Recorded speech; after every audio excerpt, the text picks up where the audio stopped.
Sometimes we forget why we're here. It's easy to fall off track. These help us remember. These battle scars don't look like they're faded.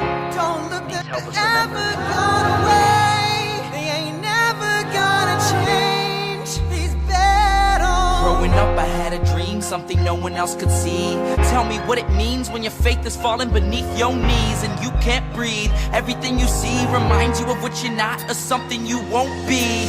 You gotta take what you're given, that's how we live it. Don't be mad at the system, it's simply how we've existed. I hear a lot of people talking like they politicians and choose to be an accountant because it's safe in a business. Not because they wanna do it, just because they heard it pays. And who the fuck wants to be poor knowing that's how we've been raised? Society is getting heavy, I can feel the weight. The pressure of success is like 100 million pounds of shame. And that's the reason I'm staying up late, trying to find a way to escape the stereotypes this day and age is making me feel like the only way I'll be happy is getting signed to a label and making money through rapping. I wanna share my emotion because this world is attacking the very principle of life that lets the people be happy.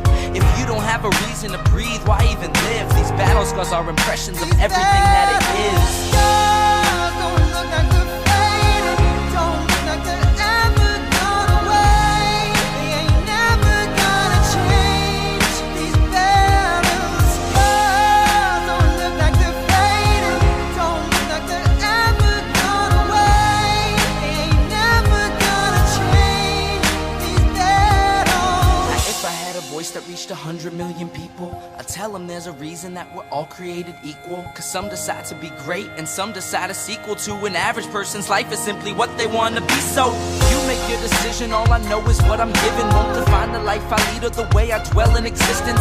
I've seen a greater image on the walls of where I'm living, and the words twisted and scripted remind me of something written. Faith is a gift that is given down to the people. If one believes it, one receives it. It's given if it is needed.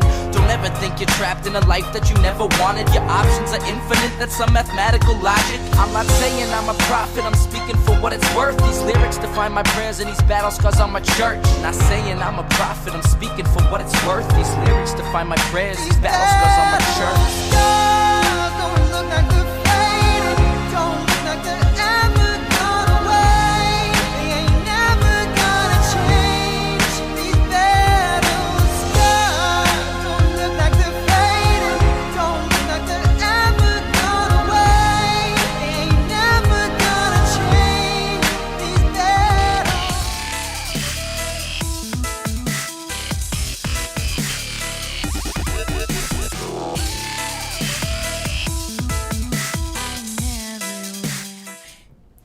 Well, hello everyone. How are you doing? If I look a little more like, and I got my, this is like these volunteer shirts that we had made for a while. So, but if I look a little more outdoorsy than I normally do, it's because I just came back from hiking. After the stress of this weekend and preparing those awful minutes, which is a gift that keeps on giving, that I'll let you know about in a minute. Wayne and I decided to go to this quartz quarry and do some exploring. I have a video on that. I don't know what I'm going to do with that video. I had talked before about making like YouTube subscriber section. I forgot what they call it, premium subscriber, which would be more like blog stuff, and I'd put things like that there. But it was a lot of fun. It was a lot of fun.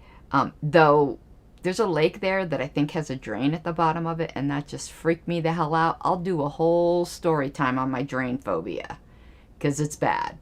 It's super bad. I have an unusual phobia. And there's some stories to be told. But anyway, along the bottom there's my shameless grifting. And look, my nails are so stubby short. But I'm trying to keep them without me putting tips on them for 2 weeks to allow them at least to grow out a little and heal. Because what I do to my nails is very damaging, but I can't take it. Look how ugly they are. Oh my God, I hate it. But anyway, yeah, along the bottom is my shameless grifting. Patreon.com/Pink Flame of Liberty.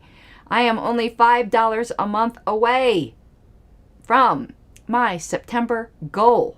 Hello, Liberty Late Night, Tyler, The Breakdown with Birkenhoff. all of you guys, thank you. And those of you watching but not participating, this is a participatory show, so I do hope you participate. 'Cause I hate just hearing myself talk. And I forgot what I was saying. Oh yeah, I'm only $5 a month away. I'm such a bad shameless grifter from my Patreon goal. That could be you. You can make me to my September goal, and I would be very, very appreciative.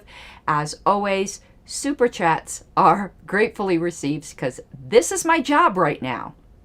For all the LNC bitches about me having this, they're basically saying, in essence, there's only certain jobs that LNC members can have. How very elitist of you. I'm sorry, boomer cons, that you don't know, and they're not cons. They're boomers. Most of them are. They're not cons. Well, they're cons in a different way. They're not conservatives, except for maybe one. YouTube is actually a career nowadays. I'm sorry if you haven't kept up with the news. I mean, apparently since you think a reach of 8,000 is like super, super public and tremendous and don't realize like there's kids like PewDiePie that get 10 million views, like you have no scope of the modern world. I'm sorry. I'm sorry that you're still like stuck in the Great Depression, but that's not my problem. That is not my problem. No, this isn't. Yeah, we'll get into that town hall thing. I know that's funny in and of itself. But yeah, this is my job, and fuck you. You can't tell me what job I can have. There's a cop on the LNC. Deal with that before you start telling a YouTuber they can't have their job. Okay? Thank you. Anyway, so yes, patreon.com/Pink Flame of Liberty. And please, of course, super chats. Tiny URL /Pink Flame merch. Great t-shirts in there if I don't say so myself, and I do say so myself. And lastly, I have regular sponsors. And Daniel 3 Biblical Anarchy. That's a YouTube channel that you need to go subscribe to if you haven't already. And if you haven't, why not? Like, what is it? What's, like, I hate this expression, like, skin off your nose. I'm just picturing somebody, like, falling, going skidding face first after wiping out on a bike or something. But really, it's no skin off your nose to go subscribe. Do it now. Just do it now. I'll be yabbing before we get started. You know how I am for a few more minutes at least. Go subscribe to Daniel 3 Biblical Anarchy. I have an interview there which is different from any interview I have given to date. Last announcement, I think. My last announcement. I may have an opportunity to do a weekly radio show here at 1360 in Johnstown. It's KHNC in Colorado. But I have to get my own advertisers. Now, right now, advertisements are super cheap because I'm selling them for cost. For what it costs me, that's what I'm selling for. Hopefully, the show becomes popular and I build a nice audience base, in which case the prices will go up, but anyone who was with me from the beginning will always get the cheap price. So, if you're interested, the prices are cheap enough that you could even do it just to rant if you wanted to, for me to, whatever. But if you have a Liberty product, it's even reasonable enough to build some of your YouTube audience because, again, this is going out to the Liberty community. You would love to, do a few ads to get some more subscribers from Colorado. So if that's something you're interested in, let me know. I haven't made a decision if I'm going to do this yet because I have to commit to it. I did get one potential advertiser, so need to get a few more. But this would be a fantastic opportunity and could be a stepping stone to bigger and badder things. Badder in the good way. Okay, so over in comments, Tyler asked if I'd be interested in being on Tim Pool's podcast. Of course I would, but I do not know if Tim Pool is interested in having me. I haven't been invited. So if let me let you know something, Tyler. I don't think I've ever refused an invitation from the smallest channel to the largest channel. I've accepted every invitation I've ever gotten. I could only see me turning one down if perhaps the host was gross in some way, but that has yet to happen. But I just want to throw that out there in case like some Nazi like invites me on or something, like an actual Nazi, not the ones that the LP sees everywhere, not the Jewish Nazis they see everywhere like Dave Smith, you know, they call him a Nazi, which I can't think of anything more offensive than calling a Jewish person a Nazi. And hello, Joe Page. Thank you so much for your compliment.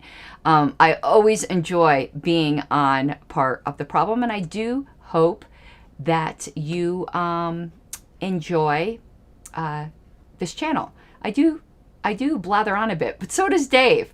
But Dave's moisturizer game is way better than mine, and he will not give me his secrets. And Liberty Late Night, yeah, I think it is this Friday. I barely look a day ahead of time. So, I do not know if I'll be at the West Virginia convention. Tyler, let me know when that is. I'm making my convention plans now. Okay, everyone, I think that is it. Is that it? It might be it. Oh, one other piece of personal news. So as y'all know, even though this is my job right now, I am looking for either a full-time job, because I can't afford right now just to live at what I'm making here. What I'm making here is very nice. I need to grow it more. It takes a while. But I hate to get a full-time job because, oh my God, I will have no time because I still want to do everything I do here. Ideally, I'm looking for a part-time job, even if it doesn't make that much, as long as it's some extra income. A lot of you don't know, I have a background in horses. Hate me, I'm one of those girls whose daddy bought her a horse. And even though we were poor, my daddy scraped and scrimped. And remember, I told you he was a drug dealer, okay. He did a lot of illegal things, but he bought me a horse. And so I had showed horses for a long, long time. And I'm actually looking at also here at part-time stable jobs because I do have horsemanship experience and I've missed being around horses. Now, they don't pay much, but I'll be happy. And that's why I quit my full-time, very lucrative job, because for mental health, I just couldn't do it anymore. I couldn't. I cracked. One day, I cracked. So, yeah. And Tyler, I have no interest in doing real estate. None. It's actually quite dangerous for women to do real estate. And I watch too much true crime. I don't know if you've ever watched one. Well, anyway, no interest in doing real estate. That's Wayne's thing, not mine. Okay, everyone. We're going to get started. So let me do Libertarian Revolution. I've considered it. If opportunities came up. I actually have considered it because, again, I've actually considered getting like an insurance adjusting license, because a lot of you don't know that I have a lot of experience in insurance as well and doing some of the storm chasing work. But I would be away from my home for long periods of time. But I am looking at other things. But I have an interview tomorrow at a stable, so that might be nice. Again, not much money, but I'm trying to get in. That's funny, Michael. I'm going to put that up on the screen. I'm trying to get multiple streams of income, even if they're small, to aggregate, try to keep me afloat till I can build this. My ultimate goal is doing Liberty work full time, because that is that's my passion. That is my passion. I might talk to you about that Libertarian Revolution at some point in the future. Okay, Michael says, if you're going to work around horses' asses, it's best when they're attached to actual horses. That's the theme for this program. Speaking of horses' asses, that's a great segue into our main event. Now, for those of you watching, some of you are going to find this boring, and I am just going to warn you about that. Feel free to drop off if you find it boring. This isn't for everybody. This is very libertarian, inside baseball, though it's also boardroom inside baseball. We're going to be playing, and it's long, okay? We might fast forward through some. We might do this as parts 1 and 2 and do part 2 tomorrow, because it took 2.5 hours to get through this motion. on the LNC, and I'd like to go through it all. So we might actually do parts 1, 2, and 3, because I really don't want to be here for over 3 hours tonight, and I'm sure you guys don't either, considering we're starting late. So we might do an hour and a half tonight, and continue. If that's okay with you, I don't know. Maybe we'll start listening to it, and I'll go, oh, this is boring. Let's get to the better parts of it. We'll see. So there's going to be a lot of playing video, which some people find boring. I'm going to try to start and stop it with commentary to break it up. All right, are we ready? Let's set the scene. This is the end of the day on September 5th when they finally, the suspension motion came up. Now, something you need to know, because this is going to happen right away, is Stephen Nikela told the LNC he had to leave because his wife was having a baby. His alternate, David Sexton, already told him he couldn't make it that weekend. So, behind Stephen Nikela's back, the minute he heard Stephen wouldn't be there because he knew Stephen was either a no or an abstention vote with the support of his region, David Sexton went behind Stephen Nikela's back so that he could be there for the suspension motion to vote yes. Without David Sexton, they didn't have the votes. Do I think the supporters of this motion called David Sexton and arranged it? Yeah, I do. They claim that David Sexton saw it on the live stream and made that decision himself, but he sure as hell told them he was coming. You will tell, by the way, Whitney Bilyeu was not at all surprised when he walked in the room, but guess who was surprised? Me. And guess who else was surprised? Because he got to hear it by a phone call. Stephen Nikela. David Sexton, you're a scumbag. You are a scumbag for stabbing Stephen Nikela in the back that way. You are a scumbag for deceiving your region that way. And I have no compunction saying it. If you have to beat me that way, one near elderly, pink-haired Colorado housewife, you guys have to use slimeball moves to beat me? You can't possibly feel good about yourselves. But David Sexton, you're a despicable, gross human being. And I hope karma delivers you all of the rewards you justly deserve. But I hope karma protects your wife, who I happen to like very much. But you, dear sir, are a scumbag. And I hope one day something like this happens to you.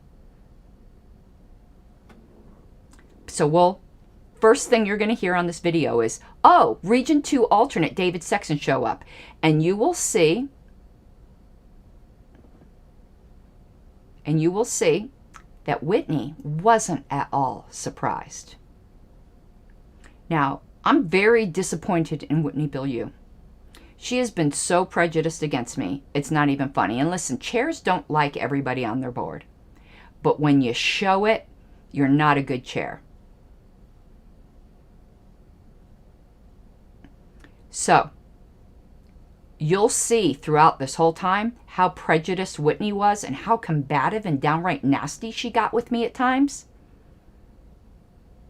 If you cannot be fair to people maybe you don't particularly care for, you have no business being chair of the National Party or even county party, in my opinion. But Texas isn't my business. I don't give a shit what position they appoint you to there. The Nationals Party's my business. And you want to know what? I felt bad when you won that I ranked you last. And I ranked you last only because you said you wouldn't resign as chair of Texas. And that will come up here. I don't feel bad at all now because you're a terrible national chair. You might be good at some other portions. You might be very good at staff, and I probably believe that you are. And I wasn't impressed with your serious interview. I didn't think it was good at all. But that was your first major interview, so I cut you some slack. You probably will end up being very good with interviews because you're a very poised, confident, competent woman. See, I don't have to put down everything about a person when I don't like them, like other people do. As you notice, I compliment people I don't like all the time. There's a lot to like about Whitney. But she's not a good national chair when it comes to presiding And that's like, you had one job to do. The executive director can handle staff. But you'll see her obvious bias here, and you tell me whether you think she's a good chair. Maybe you'll think differently. Okay, let's pull up the video. Let me go to this screen. Sorry, that was my closing screen. Whoopsie. Okay, let me do a new scene. Yay, there's me new. Okay, and now I want to share my desktop. Why am I on here twice? Okay, this is weird. Okay, let's try this. Is it just showing one screen now, or is it still showing two? It's still showing two. So let me close this one. Now is it showing one? Yes. Okay. Now, this volume should be better than when I played it last time because I amplified it. And also, I'd like to make this full screen. Okay. Now, I'm trying to set this up to be good. Okay, I'm down here. That's good. That's good. Okay. I think we're good now. Alrighty. You guys let me know if everything's set up properly. We're going to start and stop. But let me know in chat if anything goes wrong. And Stephen Ness had said, I hope some of the people watching right now agree that their tactics were dirty. Will consider running for the LNC next year, or better yet, their state EC. Absolutely agree. Okay, let's go. And you'll see how Whitney was not surprised. All right, welcome back. I would like to note that David Sexton has arrived and is representing Region 2. That's great. I'm sorry. At this time. And you'll see how surprised I was. I'm sorry. And look at Dustin Nana's face, because he knows damn well that this is completely stabbing Stephen Nikala in the back. If you treat someone like that when they had to leave because their wife was having a baby, you're not a good person. Mr. Sexton is here for Region 2, so that is a change to the role.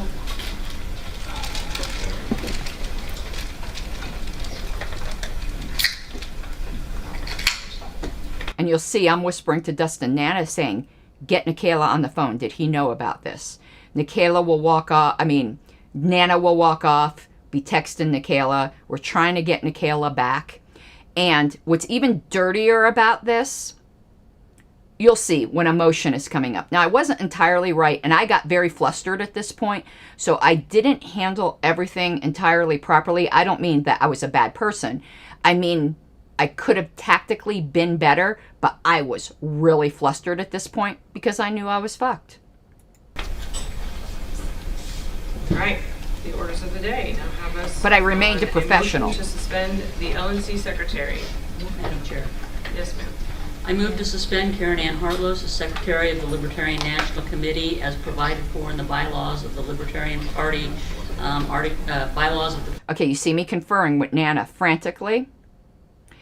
Sexton knew yesterday because I was a dumbass who said it out loud because I didn't think people would be this sneaky, because I'm not like that. I'm not like that at all. I don't play these games. Libertarian Party, Article 6, Section 7. Second. All right. And I'm just going to say, if after this term of the LNC I never hear Richard Longstress' deep, raspy voice again, no, he drove overnight. It will be too soon. Motion has been made to suspend the secretary. It has been seconded. I assume there is objection. You see over there, Molman is shocked too. So, I have several points of order.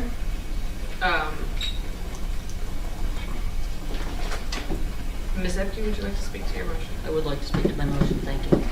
Before speaking to a motion, points of order. See, Whitney doesn't really know what she's doing at this level. She really doesn't. And I'm not being unkind here. And very few people do. But for someone to raise a point of order and then for Whitney to go, would you like to speak to your motion? Points of order come first. Immediately after the motion was raised, I had points of order.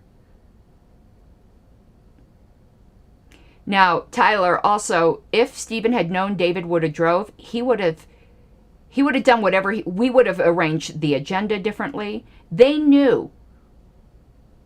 Like, I agreed to have it the last thing of the day. I mean, there was all kinds of scheming that went on. Libertarian Revolution, I do not know when she had the baby. I knew there was something important going on that day that he had to be there for. I don't know if she was being induced that day or if there was just a super important doctor's visit.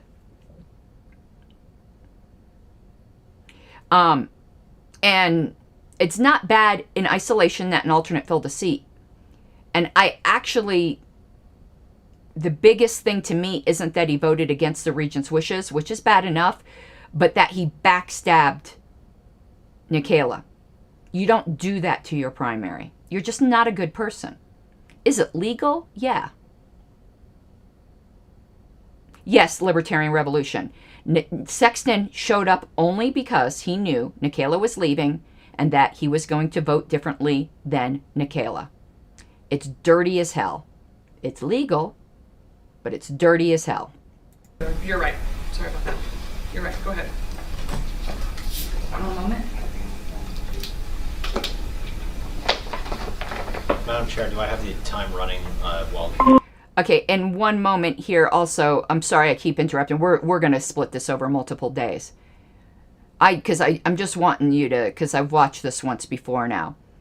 See how just testy and disrespectful Whitney is to me. Tyler, I disagree. You do owe favor to the primary. And particularly when the primary is probably the one who spoke for you to get that position. I do believe you owe something to the primary. As just a human being. You and I differ here, and that's okay. If my alternate had done that to me, I would make sure that alternate never, ever got to vote again. All the points of order are being heard? Yes. Okay. 60 minutes. And then there's several things in order, and I don't. Can we get the motion? It's in the one because it's too long. It also has Actually, a specification of time in it, I believe. It's in the one note. And notice I said there's several things I need to bring up. This is going to come up in a moment. Whitney is a stickler when it comes to me, but not to anyone else. it was modified. I simplified it. I'm sorry? I did simplify it. Well, what was given Okay, notice that's for? fine. I'll send it to you. Well, that's a third point of order then. Well, Can't. I'll wait for my point of order. I have 4. Go ahead. now. The first point of order, and before I make the point of order, though, I have because. Just give me one moment to collect my thoughts. You could tell I'm very flustered. I'm very, very flustered. I have both an attorney and a parliamentarian that is retained on my behalf. I have been trying to be able to consult with the parliamentarian privately, but the electronics are not having it. I do believe that I have the right to have them present on the comm. You and I spoke about this before the meeting, and you had said that you would disallow it, and I had said I would ask the permission of the body for my parliamentarian and my attorney to be able to be on the comm, and if necessary, if I need. Dustin Nana is the dude in the black shirt, and he's one of the best members of the LNC. To ask a question of them, because I cannot seem to talk to them privately here.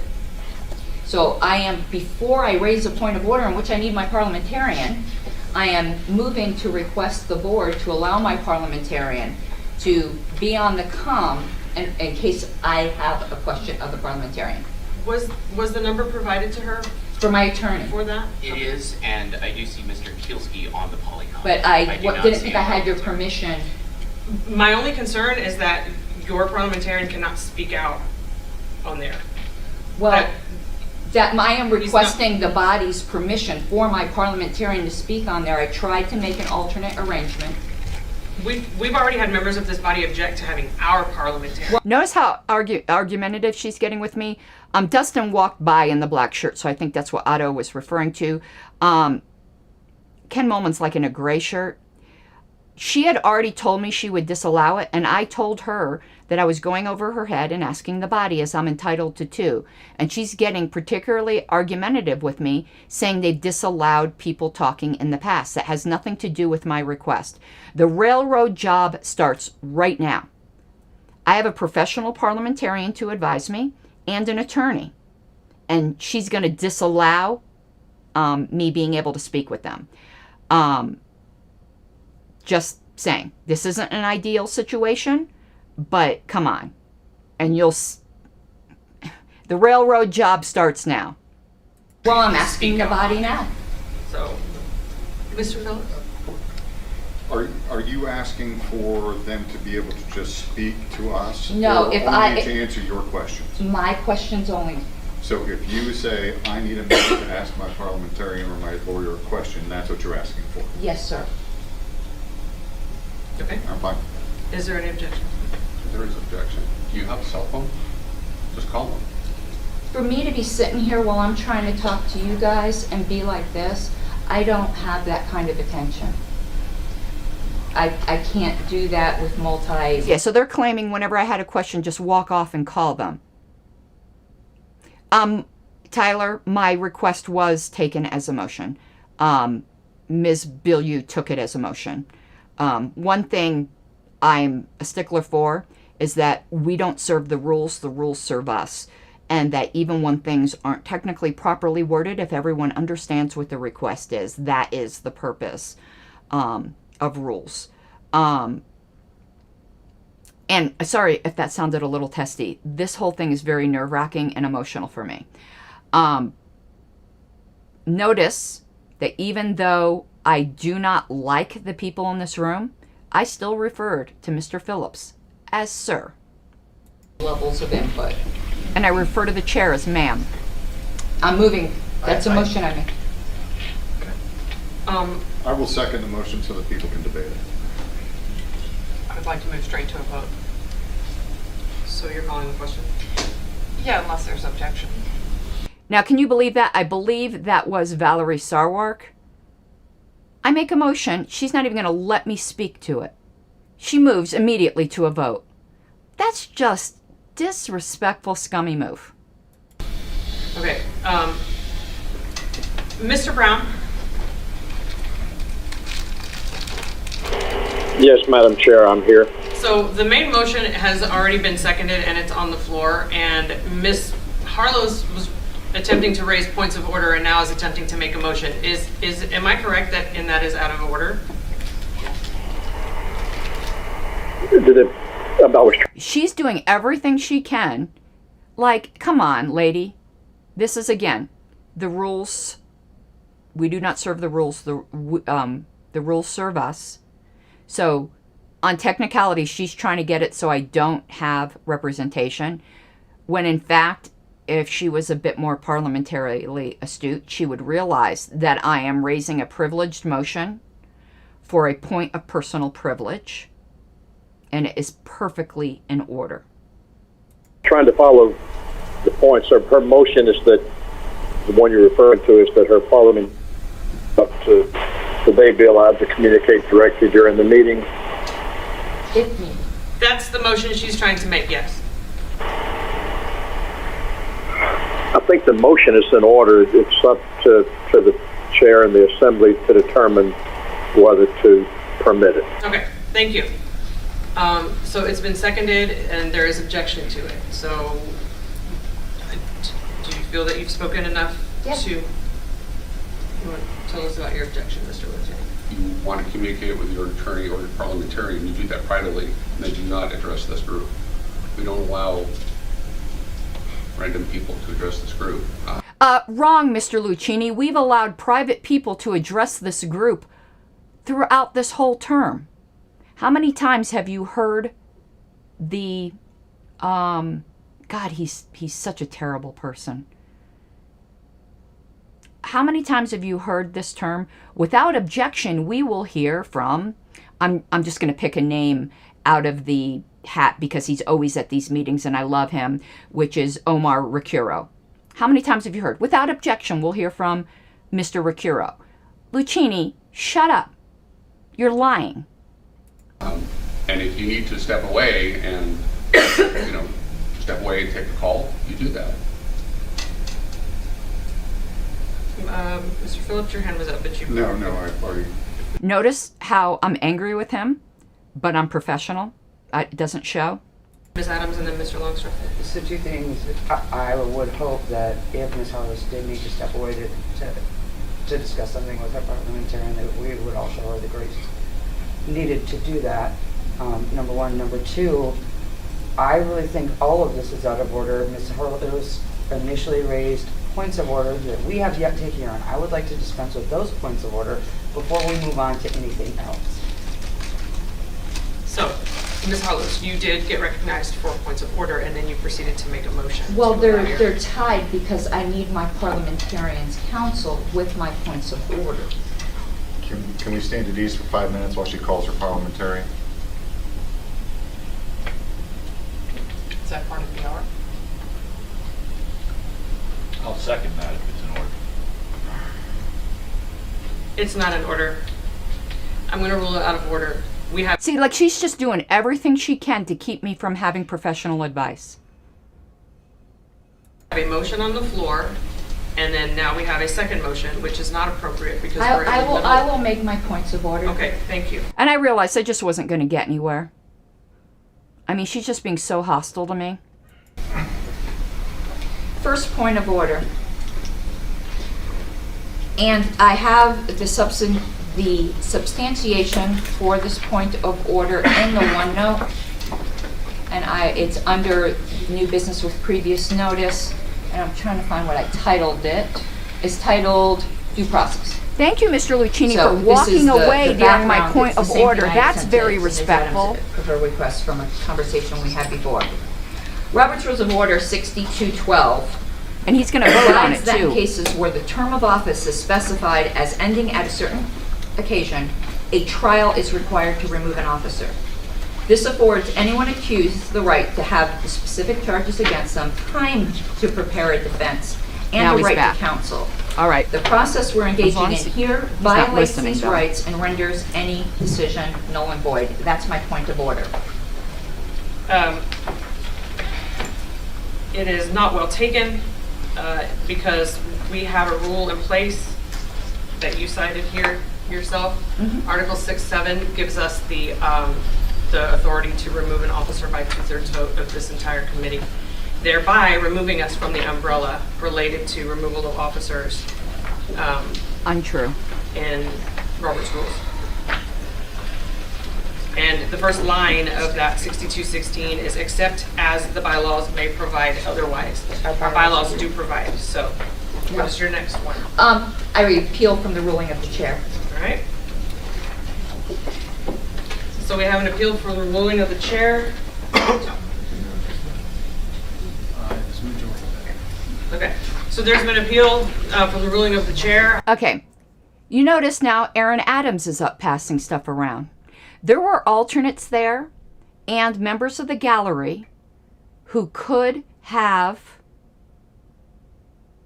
passed this stuff out. It's so disrespectful to me on such a serious motion. Now let me explain what's going on here, and this is definitely going to be in multiple sessions.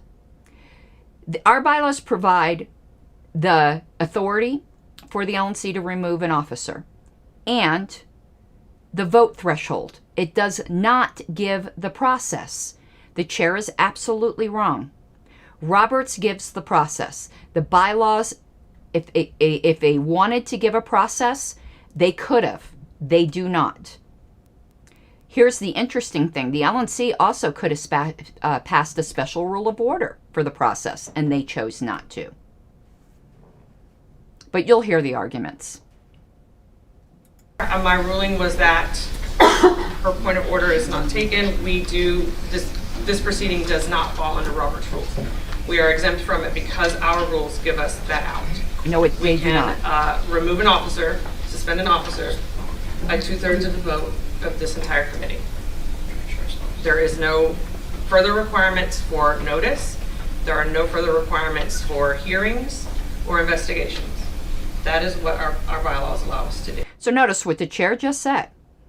That she thinks our bylaws say you don't even need to give the officer any notice that you're going to remove them.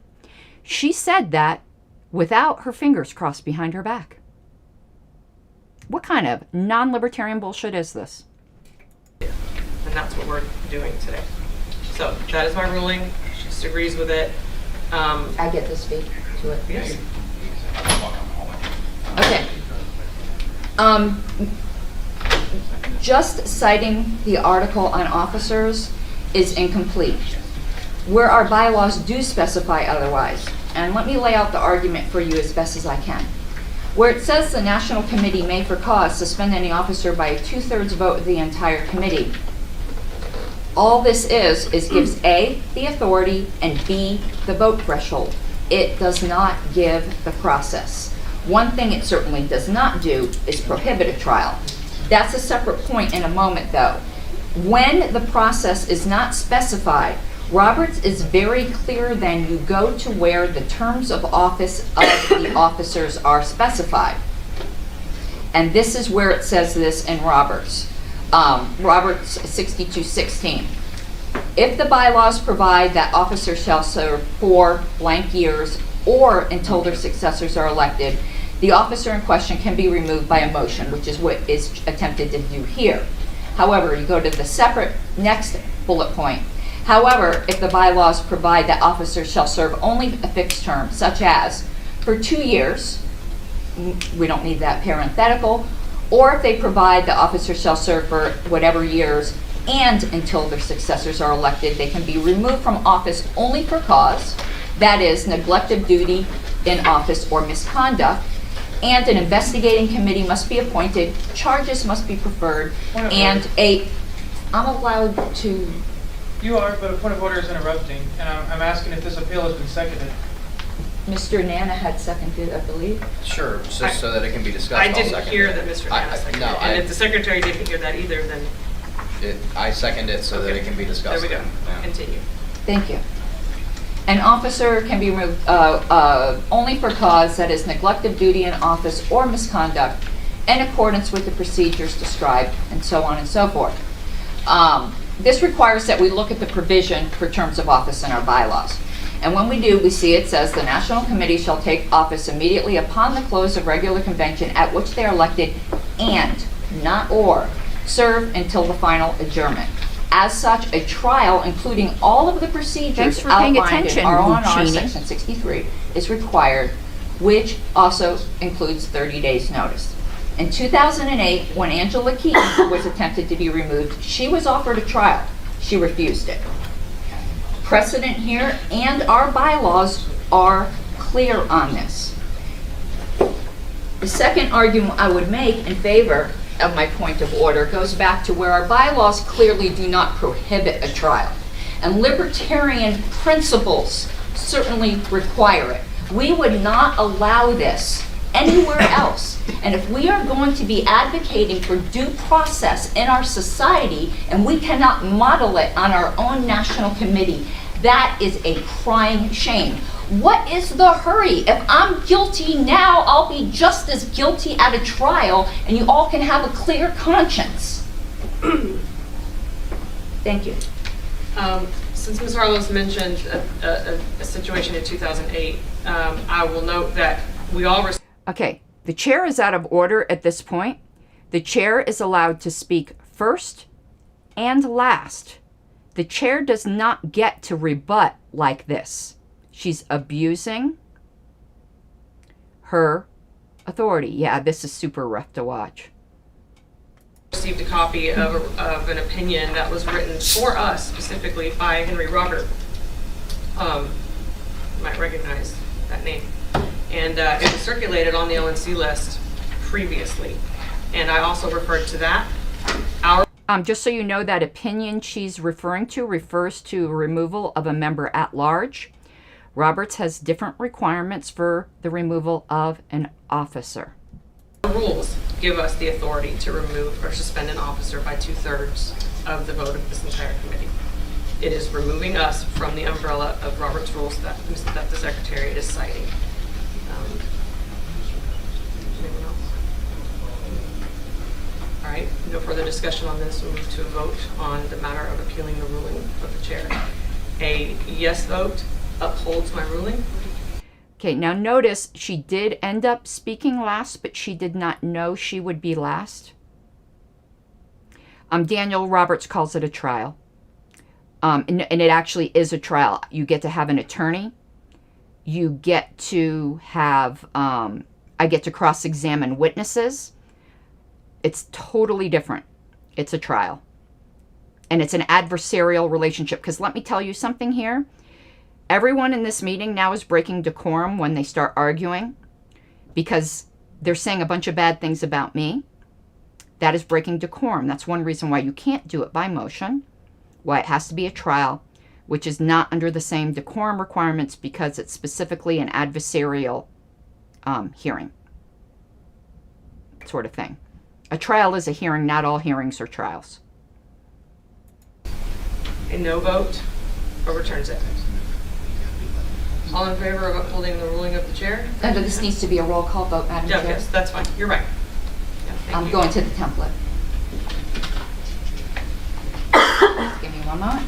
And notice, other than getting a bit impassioned, I've kept decorum this whole time.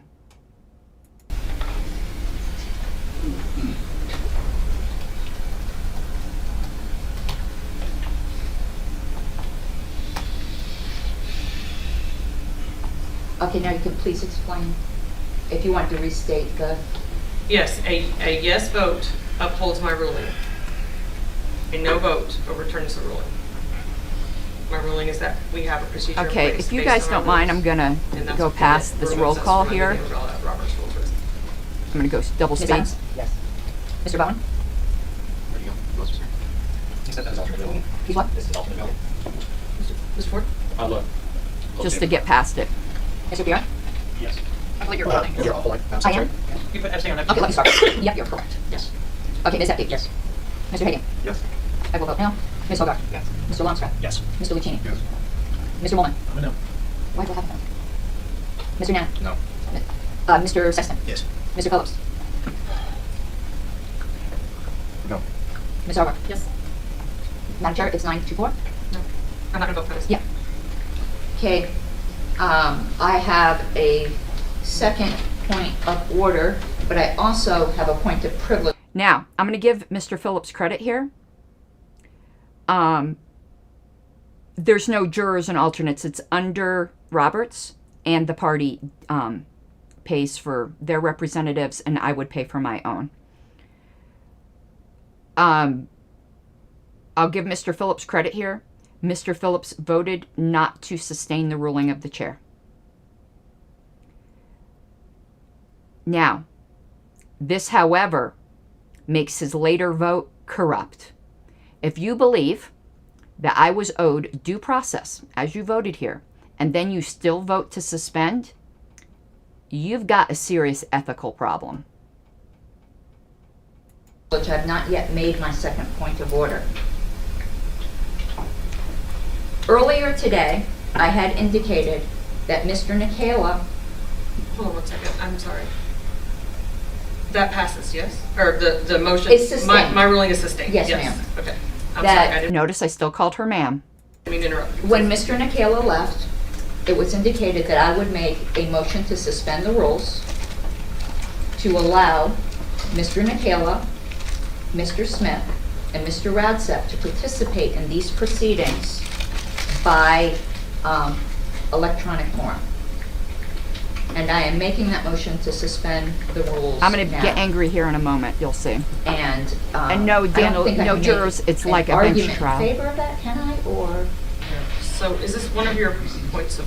I haven't yet made my second point Okay, of order. so you were recognized earlier for points of order. But you, So we are in the middle of an actual Oh my motion God, right now. she's so hostile. Do you have other points of order to be addressed? Because that's why I Yes, recognized here's you my earlier. second point of order, Madam Chair. Earlier today, when I raised the point of order, you said once the motion was put, I could do the suspension. Okay, but that's not what you got recognized for.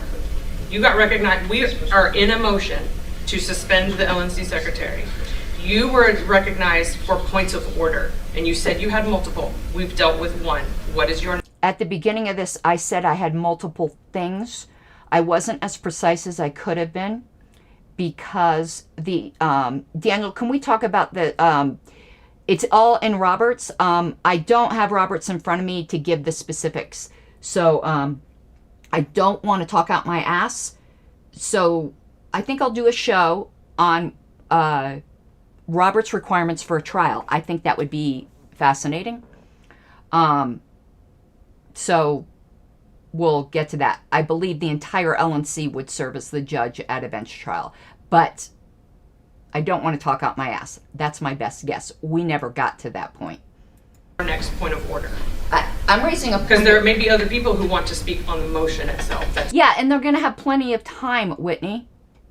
She just tried to railroad me through. When someone is getting removed, you should grant them every courtesy. But you had, I'm raising another point of order, Madam Chair, that you had said that once the motion is put. I'm not making the motion for you. That was not a motion that was made at that time. She put the motion. Her motion was put, and you had said it would be appropriate for me at that time to raise the suspension. I'm going to call here on a note of fundamental fairness. The members are watching right now. And we've just had an alternate... Ms. Harlow, do you have a point of order? I do have a point. Please state your point of order. The point of order is that earlier today, you had said that I would be entitled to make, once Ms. Epke made the motion, my suspension of the rules for those 3 absent members. I would ask you to cite the space where I actually said those words. What took place earlier was you asked when it would be an appropriate time to do that. And Mr. Longstreth said that it would make more sense at that time of day, which was supposed to be the last thing of the day. It has now been changed. We are at that time of day. However, you didn't make that motion. The motion was made by Ms. Edke to carry on with the suspension. That's where we are. And your point, I don't understand your point of order. My point of order is you said it would be appropriate for me to make it once it was put. And I am making that now because what we've had, we have a railroad situation here. We have somebody where we know if you guys want to suspend me, I hope you want to do it fair and square. Ms. Harlow. Ms. Harlow, I need you to tell me what your point of order is. What procedurally are you trying to accomplish right here? If you cannot make a motion right now. I did not guarantee you that you would be able to make a motion at this point. I raise a point of order that I am entitled to make that motion now. I do not agree with that. You do not have the right to make that motion now. I appeal the ruling of the chair. Yeah, I would second that appeal. That's dirty. I'm getting railroaded, right? Nana said, that's dirty, because it is. I want to go back, because I didn't notice he said that before. We're at 1935. We go back to 1921. Point of order that I am entitled to make that motion now. I do not agree with that. You do not have the right to make that motion now. I appeal the ruling of the chair. Yeah, I would second that appeal. That's dirty. I'm getting railroaded right now. If you want to suspend me, do it fairly. I don't understand why you keep saying that I said you had to do it or that you could do it after this motion was made. Because that's what was said. Mr. Nana heard that as well. That is what was said. That was my understanding. I don't know if that's exactly what you said. So when you raised your hand to be recognized, why did you not make that motion instead of claiming that you had points of order? That since you got recognized for points of order, you've attempted now to make 2 motions. So you were recognized for. Okay. In one sense, she's being hyper-literal, and she is correct in her hyper-literalness. In one sense, she's not. The first motion was related to the point of order. I couldn't make the point of order without my parliamentarian, and I didn't make it as well as I could have. She is correct here, but this is where you're using the rules to bludgeon somebody rather than make sure the process is fair. Points of order. It's dirty. We are in the middle of a motion to suspend the LNC secretary. And it's a other people, is there anyone else who wishes to be recognized to speak on the motion that's on the floor, which is the suspension of the LNC secretary? And I believe She our is author so has not priming Yes, the pump. that is also true. Inappropriate. I have a second point of order. So you are only recognized right now for points of order, and you just made your second But one. I made a point of order right now. I know, I just said, you just made your second one, and it is not well taken. And I appealed the ruling of the Okay. chair. So, we would have to obviously go back and listen to the recording. But at no point did I understand or intend that automatically you would be given the opportunity to, well, you always have the opportunity to make a motion to suspend the rules to do anything. And this is, and again, on this point, she may be technically correct. However, we have always shown each other courtesy on this body that when they make a motion that is not appropriate, or the chair says is not appropriate to be made at an earlier time, the minute it becomes appropriate, since that person already put the body on notice that they wanted to make that motion, even Nick would go, hey, this person's first on deck to make this. They don't have to ask to be recognized to do it. That is never how we ran things. Whitney doesn't run things like this for other people. At a very specific time. That was not my intention, and if it was understood that way, I don't know how to correct that at this point. But at no point did I intend that you were going to automatically have a right to make a specific motion. Then you should have let at me any make it specific earlier time. when I was recognized. What we were doing was deferring what you wanted to do to a more appropriate time of day. So, speak to Yes, your I'd like appeal. to. I believe I was entitled to do it earlier and out of for courtesy for the body. I said, fine, I'll just do it once the motion is put. It made more sense to do it then, even though I was entitled to do it earlier. The fact is, I'm going to get Mr. angry here. Mr. Nikhela's voice now, I see this as being purposely silenced. Mr. McKellar's alternate is here. But Mr. Nikhela indicated that he wished to be here. He was here when he knew I would make that motion. Once again, are we concerned about the peace of the party here? Are we? I am entitled to make that motion, and Mr. Nikhela is entitled to have a vote. He's off because his wife had a baby, and this is the crap we're pulling, the business that we are pulling. He has a right to have a vote that he can be here electronically. What you guys are setting up is such a split in the party right now. Remove me fair and square. Okay, so Ms. Rawls' point of order was that she should be able to make a motion right now to suspend the rules. I don't almost agree with broke that. there for a She second. appealed, that is where we are. So I've spoken, she's spoken. Mr. Lucchini? Okay, so I'm going to ask you a question. I don't know if I'm allowed to address the parliamentarian. I believe that she does have a right to make that, or she should be afforded the opportunity to make this motion. This Lucchini, seems to for be once, out is of being fair. sequence issue. Hey guys. I want to ask the parliamentarian. I'm sorry to interrupt, but I wanted to let you all know, we do have a source of smoke on one of the floors. Too bad the smoke We don't didn't drive know us exactly out. where it's coming from. Doesn't seem to be a huge alarm. The fire department is here, but if we didn't tell you, then that's on us. If you all want to continue, You should have seen the can, look but on the just so you know, faces of there all is my accusers who were something going freaking on. out. If it got any worse, I'd run in here and tell you, but I think you're... Thank you. Can I ask you a question real Of quick? course. Are there fire alarms that would go off if it actually got bad? If it got on this, in this sector, yes. Okay. Yeah. Thank you. Just making sure we're not going to...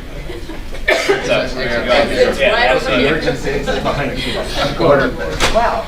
Orders. No one had that on their big. Orders of the day. Mr. Lucchini? So is it appropriate for me to ask the parliamentarian, is there a way we can do this given the sequence that we're in right now? Yes, you just allow it. I want to afford the secretary the opportunity to make this motion, but I want to make sure we're doing it in a way that does not violate.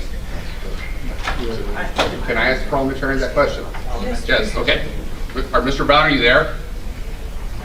Yes, I'm here. Okay, so I believe this is a unfortunate misunderstanding of timing and sequence. Is there a way we can make this happen?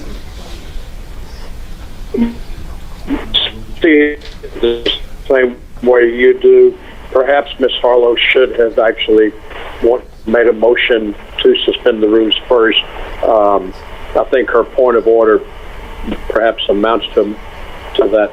I do think at some point she should be given the right to make that motion. And even though she brought it up as a point of order, No, she didn't realize what I did. You know, the Whitney is not purpose of happy what she's with trying the to do is what parliamentarian should right be now. honored rather than the terminology. I do believe it would be appropriate, if not now, then at some point, that she be given the opportunity to make those motions. I have a suggestion. Okay, hang on one second. Mr. Brown, procedurally where we are now is we have an appeal from the ruling of the chair. Do we need to dispense with that first? It's on that. Madam Chair, He's a little lost. I'm thinking perhaps Ms. Hollis made the point of order when maybe she should have or intended to make the motion. See, he's lost. I did make the motion, and she said it was out of Perhaps order. she can withdraw her point of order, temporarily, and then instead go with a motion, or you can rule on her point of order. But at some point, she should be allowed to make her motion. Okay. Thank you. I have a proposed solution. If this would work, if you withdraw you dispense with the appeal, the point of order, and we temporarily table Ms. FC's motion in order to allow you to make your motion for electronic voting, does that solve this problem? We don't have to table it, it's just an incidental motion to her main motion. I'm not a parliamentarian, or whatever. It's a suspension of the rules. This is Mr. Brown again. I think I do recall Ms. Harlow saying that she had, a couple of motions and points of order. Yes. I think it just got confusing as to what was being done then. Yes. Thank you. Look at the look on Whitney's face. Mr. Longstreet?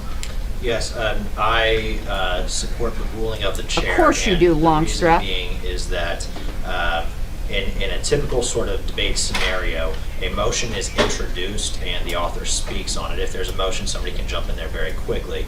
In this case, what happened was Ms. Harlow spoke up with points of order, which take precedence. They receive a priority. So essentially, she jumped in front of the line of our speakers and everybody else. who may Earlier, have I had already motions tried to make that this may have motion. been the exact same This motion. is just ridiculous. She did it under the guise of a point of order.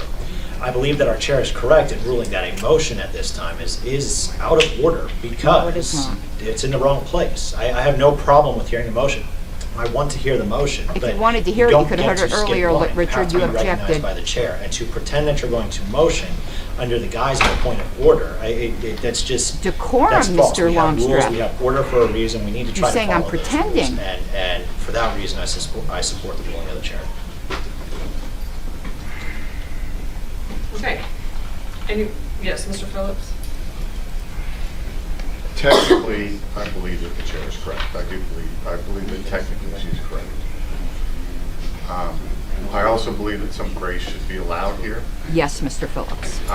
And that particularly in the fact that there's going to be lots of things going around this table, and if her motion passes, it would be negligent of us to not have whoever could participate remotely on the line to be able to take part.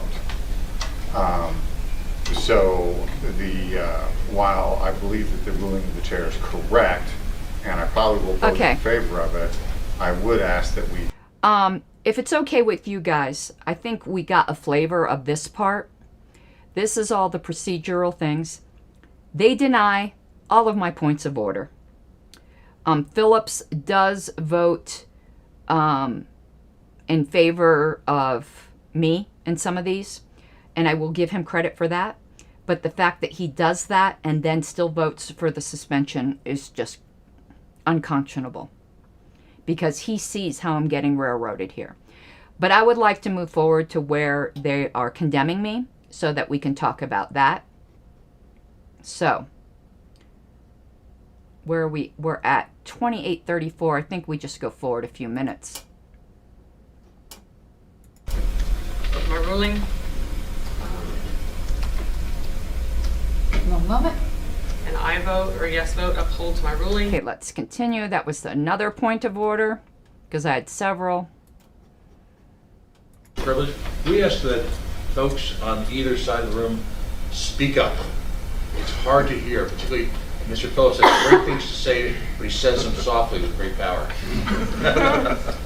I think that's the first time Okay. he's ever accused you of that. All right, order. Okay, the final point of order Okay, but another point, doesn't matter at this point. Well, what was my second one? at this point is that the ruling of the chair of June 22nd, 2021, based on earlier press. Okay. It basically is Ken's ruling, and she just railroads over that too. Let's get to where they're accusing me. To give any kind of notice. This was done with its own principles. And I think Okay, let me go back. I do want to do where I'm talking about libertarian principles, though. to try to get rid of one of your officers Okay, without proper... Because Whitney's saying no notice is required. Thank you. I don't have anything else to say. Okay, thank you. Again, I can tell you that I have not had adequate time to respond. If that's the way this body would like to do it and be seen that way before the world, and if you think it's not, I've been sent some tasty screenshots of the way Republicans are laughing at us. To try to get rid of one of your officers without proper notice, and I am telling you, I did not have time to adequately prepare a defense.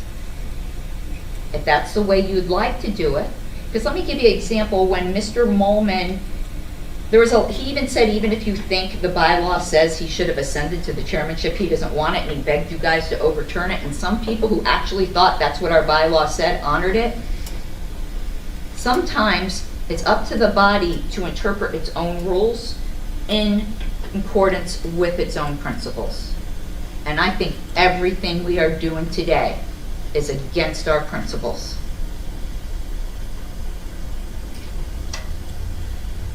I'm done speaking, Madam Chair. Yep, there was really not too much I could say. No, Daniel, a point of parliamentary procedure is when you ask the chair a question because you're unsure of where you're at in the procedure. So a point of parliamentary procedure would be like, Madam Chair, I have a point of parliamentary procedure. Would it be in order at this time to make an amendment to the amendment, sort of thing? Doing better? I don't see how we look at people straight in the face and say, yeah, due process, except for us. We don't do that. I do firmly believe that notice that a trial is, I don't believe that one sentence wipes it out. Even if it did, oh my God. I mean, laws, we know, are not necessarily moral or ethical. Mm-hmm. From a moral and ethics standpoint, the lack of a trial just, it appalls me. It genuinely hurts me. I'm a person that believes that due process is the cornerstone of our entire way of life. And abridging that just does weird. Yeah, anyway, that's all. I might have skipped something important. Ms. Adams? Yes, I believe the ruling of the chair is correct for our rules. Oh, listen here. While I understand the sympathies and the empathy and embrace it, no, you don't. Just because we don't like our rules, this body should not ignore our rules. Much like the situation we were faced with convention last cycle, we have an obligation and we're elected to follow our rules. That is the expectation of the body, number one. While I am incredibly empathetic to what Mr. Molman said about a trial, and based on the investigative report we just heard this week, we all believe that certain things transpired and certain people were guilty of certain things in a recent event. I failed to see anyone on this board demanding a trial at that time for those individuals. I Okay, believe let's we stop. have set precedent. Because those individuals were not being removed. They resigned. Ms. Adams is just being completely disingenuous here. Nobody was demanding a trial because nobody was demanding their removal. Ms. Adams is acting like you cannot come to conclusions on something personally without a trial. This is just such utter crap. She was terrible throughout this whole thing. Daniel, third-party mediation was offered, was agreed to by me, and they refused it. That says we simply follow our rules, and I would ask us to do that again today. Mr. Phillips? This is hard for me. No, it's not. I've spoken about due process many times. Well, maybe and it I do is. empathize That was unkind. with Mr. Mulman's points.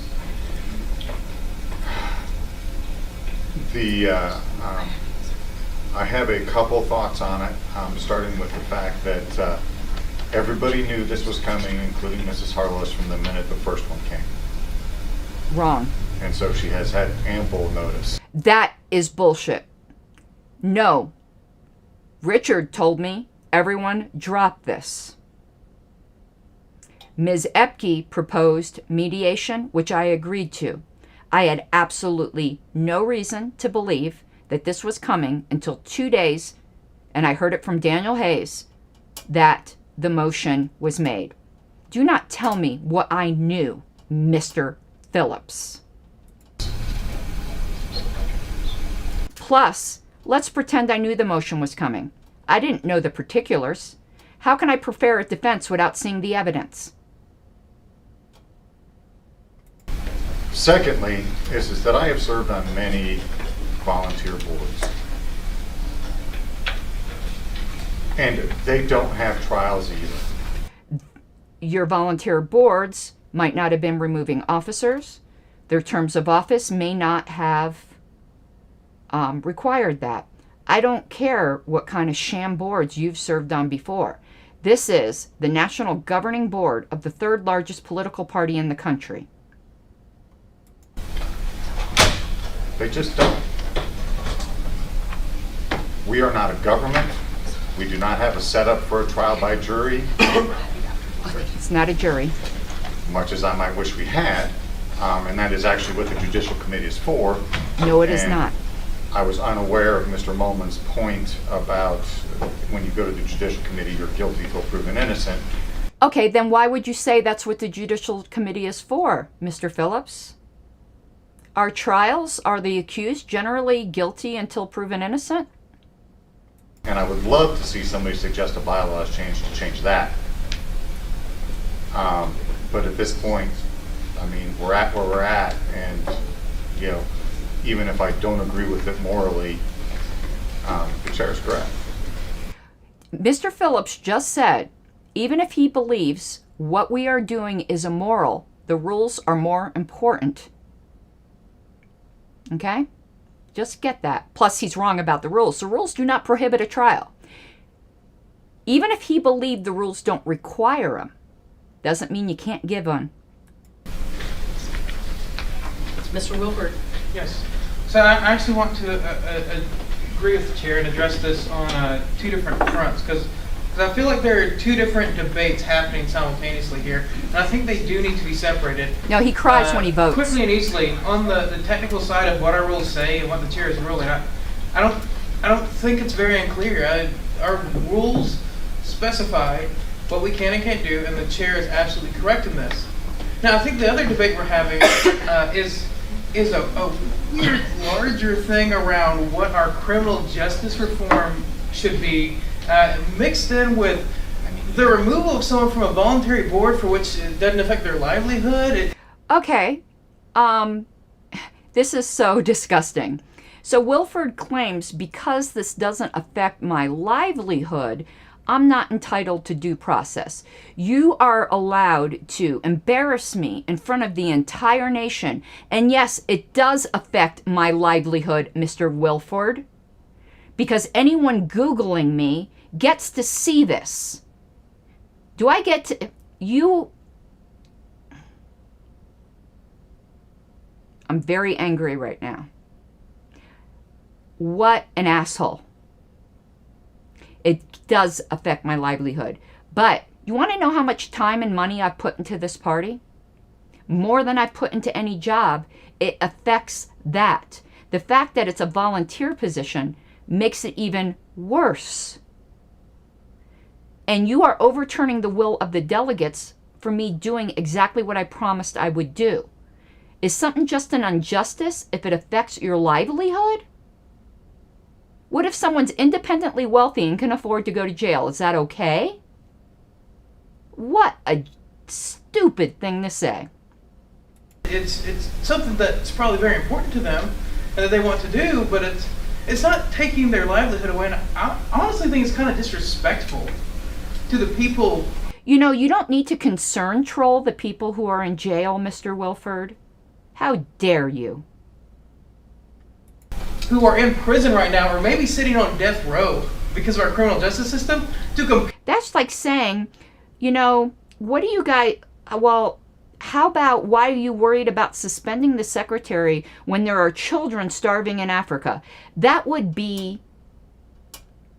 comments are going through fine, Rochelle. I'm seeing them right now. So I don't know. Could be a problem on your end. You know, should we concern troll everything, Mr. Wilford? Compare their situation to this. That is ridiculous. This Decorum, is not the Madam same Chair. thing. And so And notice how I called decorum? Because he called me ridiculous. He called my argument ridiculous. agree with the ruling of the chair. Ms. Harlows. I do not appreciate being called ridiculous, and No one was calling you ridiculous. Yes, they were. You don't need to the butt in situation like that that, was being Whitney. Oh, okay, well, I don't appreciate Mr. Mullen being called ridiculous, but anyway, there is a very important thing here about notice and the like. And to address the issue again, I think I heard that somebody said, even if we think our bylaws are immoral, you follow them? Okay, I'm a cop.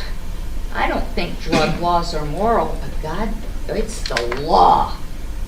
I hope we heard what we just said here.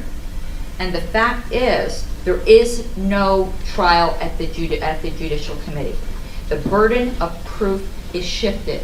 It's clear. To say that also I had noticed, these are completely different charges. Show me where Mr. Longstress said I violated the NAP or that I was responsible for the resignation of Joe Bishop Henchman. These are completely different charges. And in fact, Mr. Longstress very kindly said and made it pretty clear to me that the group that was pursuing this had dropped it. Ms. Epke subsequently proposed a mediation. I had no idea this was coming. You want to ambush me, that's fine. It ain't right. And I would never do it to any of you. Notice I looked all of them in the eye. I actually have to say something. Why are you interrupting? That is not true that you didn't, that you can't say you had no idea this. Okay, JJ, we were talking about this, and I had first said, since it was during an appeal of the ruling of the chair, she had said it during her allotted debate portion. She did not. She interrupted here to contradict me. This was coming. In fact, I've heard you say that you 2 had days ago. suspicions. 2 days That before. you had suspicions. 2 days So- before, but Mr. Phillips' Not point completely was since unaware. June 18th. Mr. Lucci. She's behaving so This is a volunteer inappropriately. board. You do not have a property right to this position. Nobody said I had a property right to this position, but the delegates have a voting right to ensure that their choices are respected. So go fuck yourself, Mr. Lucchini. Not being deprived of life, liberty, or property. This isn't a judicial situation. This is a board trying to maintain some degree of cohesion as a board. So cohesion in covering up the fact or making sure that nobody speaks publicly about the fact that we were silent about the greatest civil liberties violations in our lifetimes and about the corruption of our former chair. Deal with a significant problem. To try to color this as a judicial proceeding is simply wrong. That's all. Mr. Nana? So, while I agree that our rules don't require a trial, it also doesn't say that we can't have one. So, I just personally think that, you know, it's not.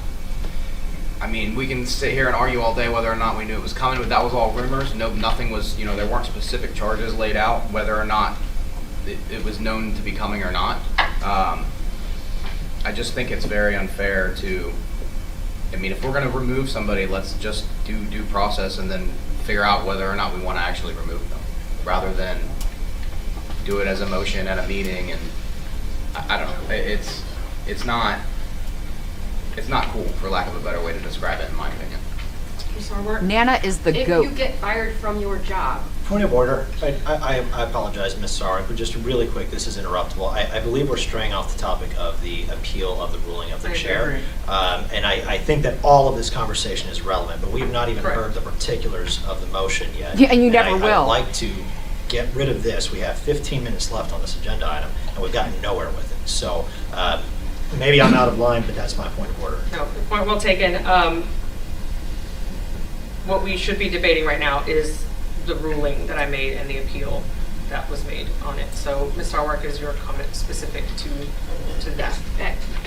If you get fired from your job, you don't get to go on Judge Judy and have your boss on trial and say, well, what, you know, why did you give me a trial about getting fired from my job? This is a volunteer position. This is not a criminal trial. This is not a civil trial. This is not any kind of law. Any further discussion on the appeal, ruling of the chair? All right, we'll proceed to a vote, and a yes vote. Madam Chair? The ruling is upheld. We've also passed out printed copies. Okay, here's where they're we believe arguing that a thorough against look me. at the documentation that we've provided suggests that Secretary Harlos has violated various sections of the policy manual.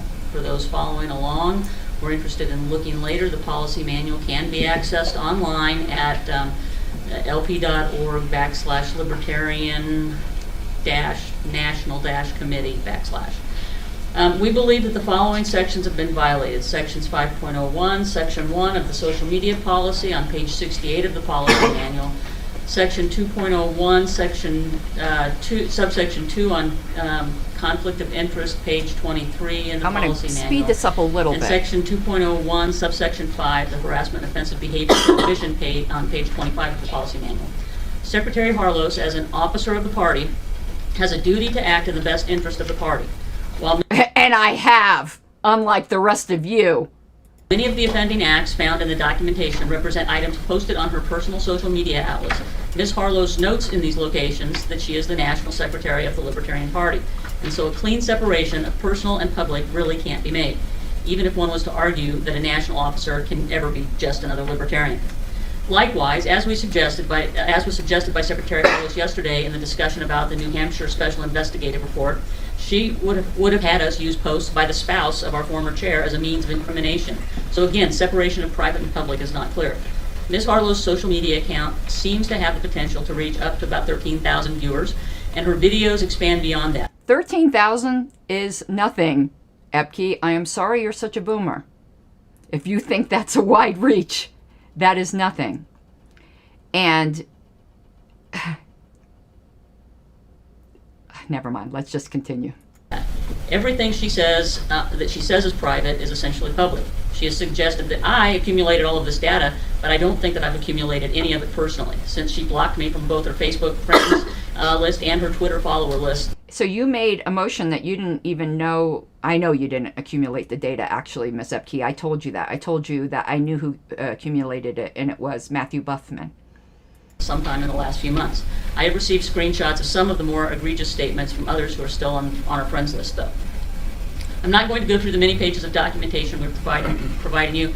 You can look through that yourself. The decision we have to make here today is not a legal one. This is not a court of law. The LNC is the governing board of the Libertarian Party. For those of you who have served on any other corporate board, or for-profit or non-profit, the question you should ask yourself is this. If a Yeah, that's what she said, CJ.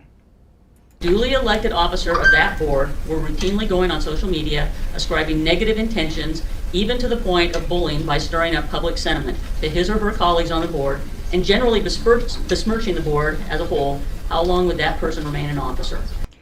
For her to continually note that this isn't law, this also isn't a business. This is a political organization where there'll be factions. There aren't factions on corporate boards in this sense. And if somebody was elected by shareholders and said they were directly accountable to the shareholders, and they were elected on those grounds of whistleblowing, then that would be perfectly appropriate, which is the situation in which I was elected. I think the clear answer is not very long. Thank you, Madam Chair. And that's the extent of the movers. She never once connected any bit of evidence to any specific accusation. Ms. Harlows? And then Mr. Phillips and Ms. Apple. Well, the first thing I'm going to do, since we did take some significant time and some administrative things, I would like to move to suspend the rules to extend this by an hour that we originally had for the original arguments of this item. I don't think that's a suspension rule, it's just an extension of time. It's suspending the rules to extend time. Move Down past our that. heater, and by doing that, that's what caused all the smoke and no fire. So please rest assured, I am so sorry for the interruption, just wanted to update you. Thank Okay. you. Not on fire. We have by an hour, needs adding 60 minutes Never mind. to the. I withdraw. She's withdrawn her. I'm withdrawing mine. Yeah, that'll take 15 minutes. I think people are confusing it. Okay. Are you wanting to add an hour on top of the hour we? Mostly for you, but would it be in order, or would you like somebody to take over secretarial duties so that you can focus on your defense? We have a recording, Okay. and I'm able to handle the voting and things like that, so not particularly, no. I just wanted to give you full. No, I really appreciate that. Ms. Adams, I have you next. I don't even know where we're at. Listen to this. Okay. Madam Chair, as a point of personal privilege, can you kind of recap where we're at this point? Where we are at this point Yeah. is Ms. Epke has stated her case for the motion. You know, You were done. that was her So do you case. want to go back? No. I wanted to speak to the motion. Okay, Ms. Harlows should be. Well, able to I speak thought, and Ms. Epke can clarify, but I had thought that we were following, like, the procedure she had noticed where it would be 30 minutes per, and that's what I prepared for, because that's what was noticed. So, if everybody's agreeable, I would propose a motion of 30 minutes of affirmative speeches and then 30 minutes of speeches against. And that would accomplish the same thing and still allow everybody to speak, but specifically segment them off. In addition to that motion, I would like to include 10 minutes at the end be reserved for Ms. Epke to make closing remarks and then for Ms. Harlows to make closing remarks. I think that that's fair. I think it lets everybody have the final word and still keeps it separate slightly so that we can kind of filter through this and hear what everybody says at one time. So. Second. So at this point, we have how many minutes left? So we have 55 minutes left. Or we have 55 minutes left. So we have an hour and 5 minutes remaining. Okay, so I think what Ms. Harlows is saying is that the motion that was noticed did include 30 minutes per side.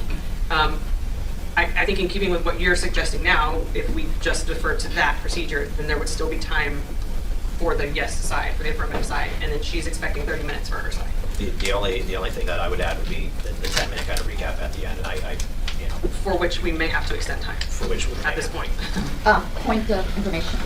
I believe that Ms. Epke, you could correct me, Ms. Epke, that the order that it was I would get to speak for 30 minutes, and then you were going to answer. The way it was worded was answer inquiries or questions depending upon what I said. I could read the motion again, but that's. Well, my intent, perhaps poorly worded, was that each get past this. side, if you I did. Okay, so we have a motion on the floor, which is to allot 30 minutes for any follow-ups. No objections? All right, that's what we'll do. Ms. Epke, did you have anything further, or shall we proceed to someone else who would like to speak in favor? Okay. At this time, anyone who would like to speak for the motion?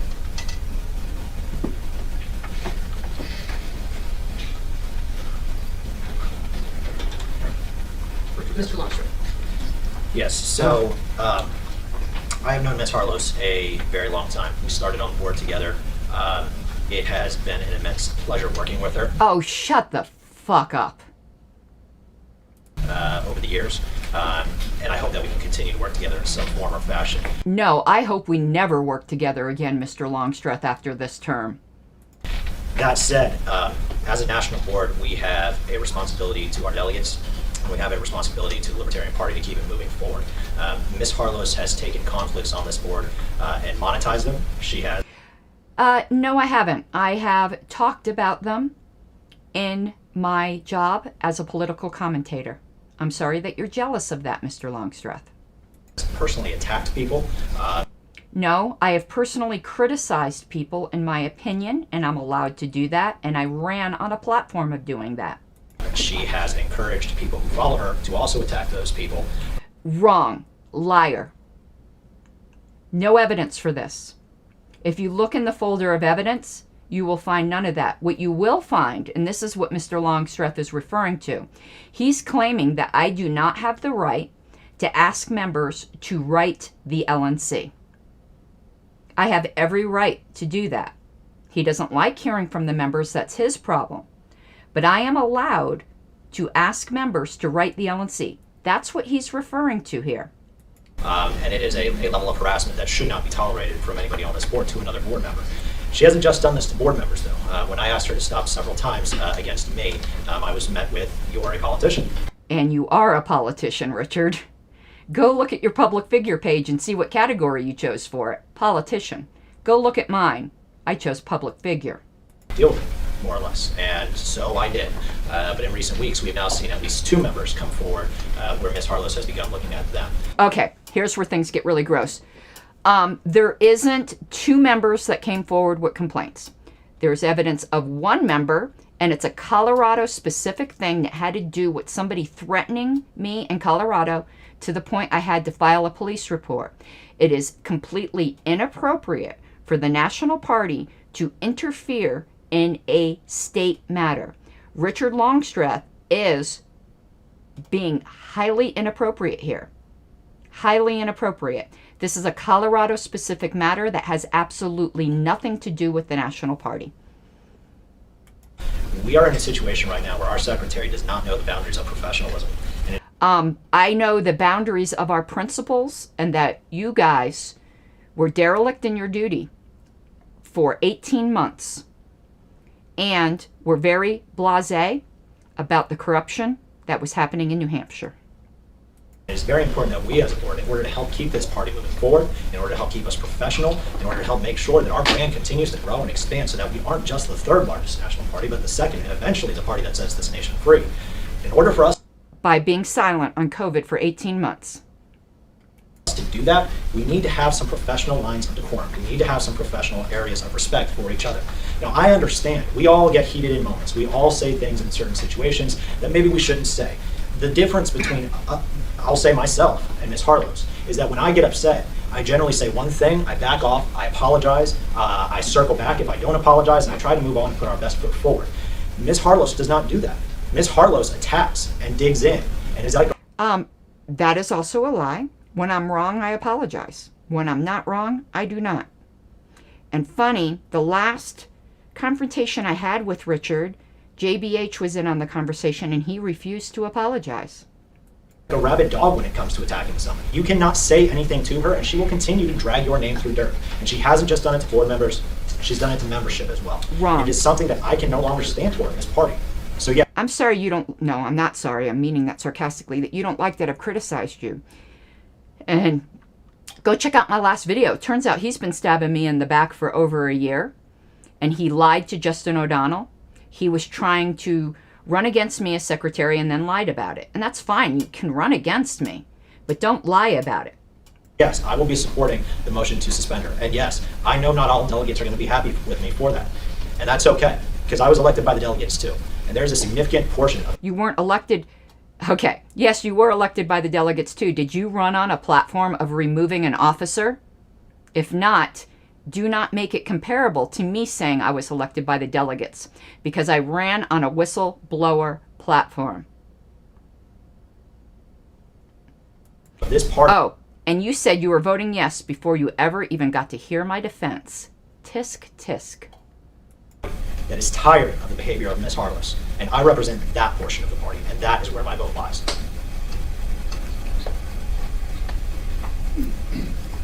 Mr. Phillips.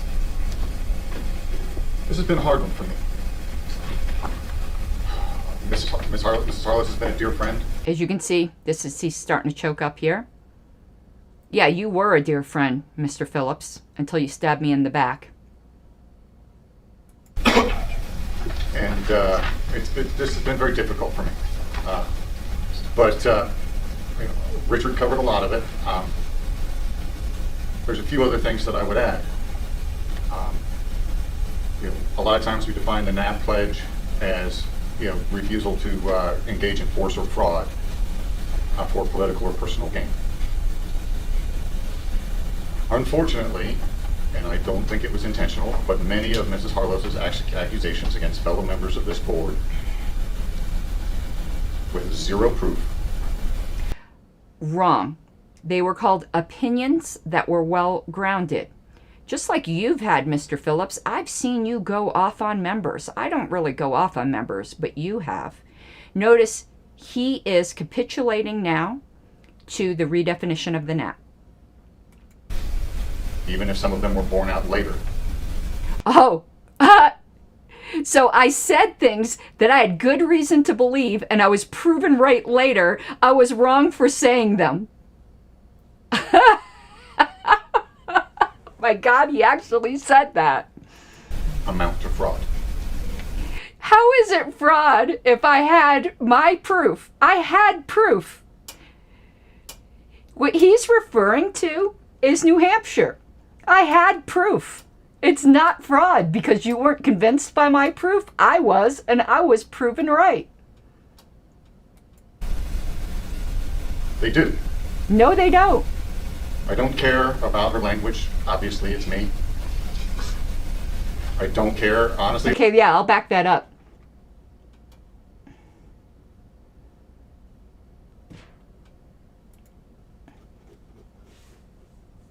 Mrs. Harless has been a dear friend, and this has been very difficult for me.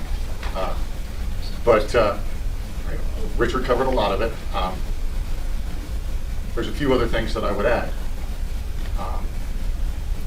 A lot of times we define the NAB pledge as refusal to engage in force or fraud for political or personal gain. Unfortunately, and I don't think it was intentional, but many of Mrs. Harlow's accusations against fellow members of this board with zero proof. Zero. I had interviews. Even if some of them were borne out later. Amount to fraud. They do. No, oh my God. I don't care about her language. Obviously, it's me. I don't care, honestly, about her temper, because once again, honestly, it's me. I also take issue with many times we'll hear an argument from her on one thing when it affects, but then when it comes to her personal thing, we almost saw it today. How many times did we hear her argue against? He's going to say here that he's mad at me because I used to argue against being able to suspend, and JJ's here. He'll tell you that he convinced me otherwise. That I've argued in the past that you cannot have electronic participation at in-person meetings. JJ recently convinced me I was wrong. Has nothing to do, because I still think, I'll get into this. Allowing remote participation in mixed meetings. And then she was going to make a motion to benefit herself. I just can't continue with this behavior. Having said that, I am vastly disappointed in all of us, including myself. I'm currently undergoing some therapy for some codependent issues, which included not calling out Mrs. Harlow's earlier. Something that all of us should have learned. Some of us, including myself, also responded to fire with fire. Two wrongs don't make a right.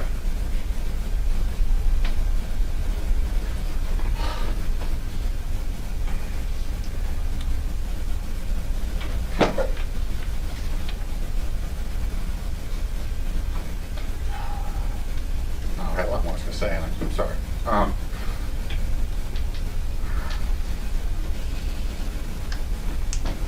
There is no board on the planet that would put up with the kind of behavior that we've seen. You mean like past LNCs in which Mary Ruhr and Wayne Allen Root actually went at each other on the LP.org blog? I don't think you know the history of this party, John. Harrison, sorry. When I called Mrs. Harlow, as she has apparently pointed out to several people publicly, I don't watch her podcast or YouTube, so I don't know. I told her. I'm not going to hide it. I absolutely did tell her that there were a couple people on this board that were intentionally pushing her buttons, and it was obvious to me. Those people no longer serve on this board. And here's where the line was drawn for me. Because I called with that with the intent, and I might not have said it very well. I will accept my own blame on that. But I called with the intent of, hey, back off, lighten up, or something's going to happen. And her response was, I know what I'm doing. I did know what I was doing. You're mad that I didn't take your advice. Intentional. So as much as it pains me, I will be voting yes on this motion. Before you heard my defense. And at the end of this meeting, I can't stand any of you anymore, and I will be resigning. Why wasn't he called out for decorum? Is that true now? Can he now stand us, or them, that he's back on the board? How did they forgive that?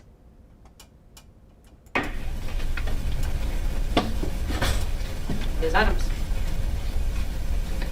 So, I'm She's going to redefine the nap. I don't think that I haven't already said to Ms. Harlow, we talked about this. For me, I probably have a philosophical difference with many of you. You have a philosophical difference with the founders of this party, and you were not elected, Aaron Adams, by your region to redefine the nap. I'm doing a video on Aaron specifically, probably tomorrow, whenever we're done with this. Me, abuse is always aggression. Aggression may not always be abuse, but abuse is always aggression.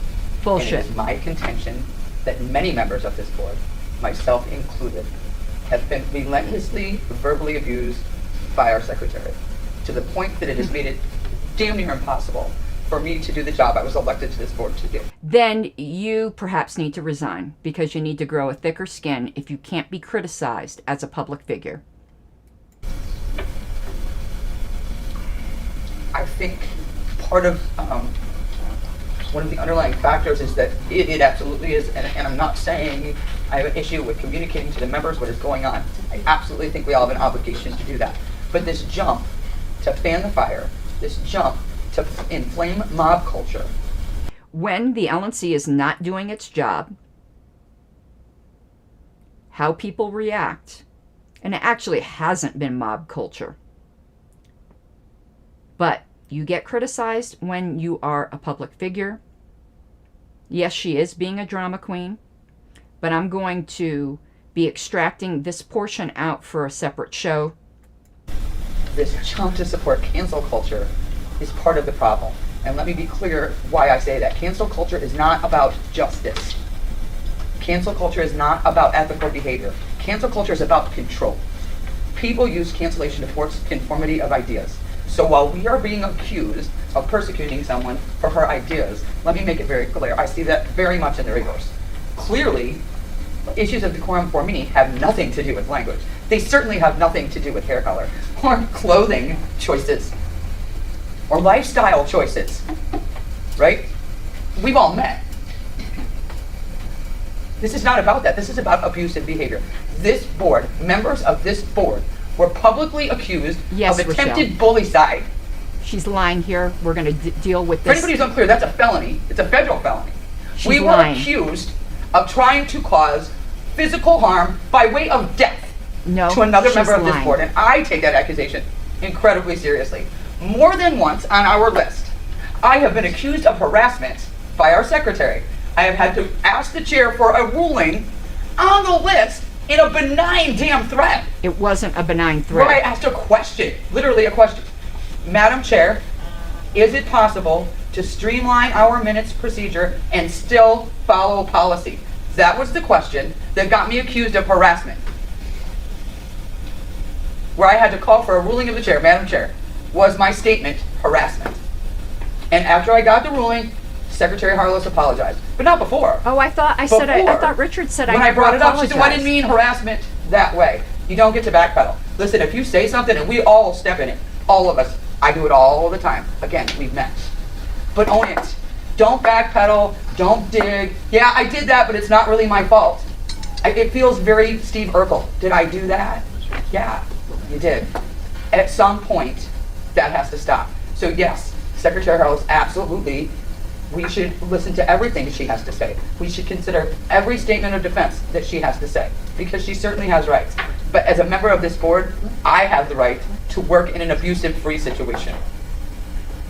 And I know that there are members that are going to disagree, but from my perspective, abuse is always aggression. Aggression may not always be abuse, but abuse is always aggression. As a member of this board, I have been abused repeatedly and filed complaints as such by our secretary. And that, for me, is the issue. Thank you. We're going to go over that in a whole separate show, which I guess she will consider abuse. Normally I'm the alternate, so I'm afforded the ability to be a little Look at the quieter than most shit-eating people grin on on his issues. face. And most of the times I don't vote and let Stephen take it, because Stephen's usually pretty good at voting. I voted on this one because I feel strongly for it, and when I found out Stephen wasn't going to be here today, I made arrangements to get here so that I could be here to represent my region. I don't like to usually speak unless I have something nice to say, so it's kept me all but quiet this entire LNC term, because there haven't been a lot of things nice to say. And a lot of that comes down and Dude, is you're very well squirming detailed like you're in sitting this, on a frickin' in this bed of motion nails. that Ms. Epke put together. Any one of these things would be enough to suspend a board member and any other board. And in collection, I don't think there's anybody here that could safely argue that what is in here isn't enough. But, you know, Okay. I don't have anything personal against Ms. Harlos. But, you know, I wasn't elected to make friends. I wasn't elected to do what was best for my re-election or my political future. I was elected to do what was best for the business of the party. And I think this clearly outlines that the removal of Ms. Harlos is in our best interest to maintain any sort of professionalism that this party requires to move forward and get the business done. So with that, I'll be voting yes. Before you heard my defense. Nice. Anyone else wishing to speak for the motion? Ms. Lorberg? I'll be short. No one in this room and no one on this board would find this kind of conduct, especially by an officer, acceptable in any other professional setting. Wait, Ms. Sarwark, your husband said in front of convention delegates and the news, told them to eat a dick. Are you condemning your husband? I do not think this detrimental and destructive behavior is helpful or conducive for a productive board, as it hasn't been all year. We have lost members, we have lost volunteers, we have lost donors, we have even lost elected officials and members of this LNC due to the elected official she's referring to left not because of me, but he was a far leftist. It was that guy from Pennsylvania. I can't remember his name right now. Sasha Cohen. ongoing destruction that we brought to occur. There's no good reason to tolerate someone being destructive to their colleagues and making it harder for all of us to do our work. And after constant public attacks on our colleagues and disregard for any decorum and courtesy, it is not possible to have a healthy and functional. Yeah, you were silent on COVID for 18 months. Illinois. Sorry, I thought it was Pennsylvania. Board while she's in this position. In order to get back on track, we need to put an end to this toxic culture that we are now dealing with, get out of our holding pattern, and get back to work against the state, not with each other. Anyone else?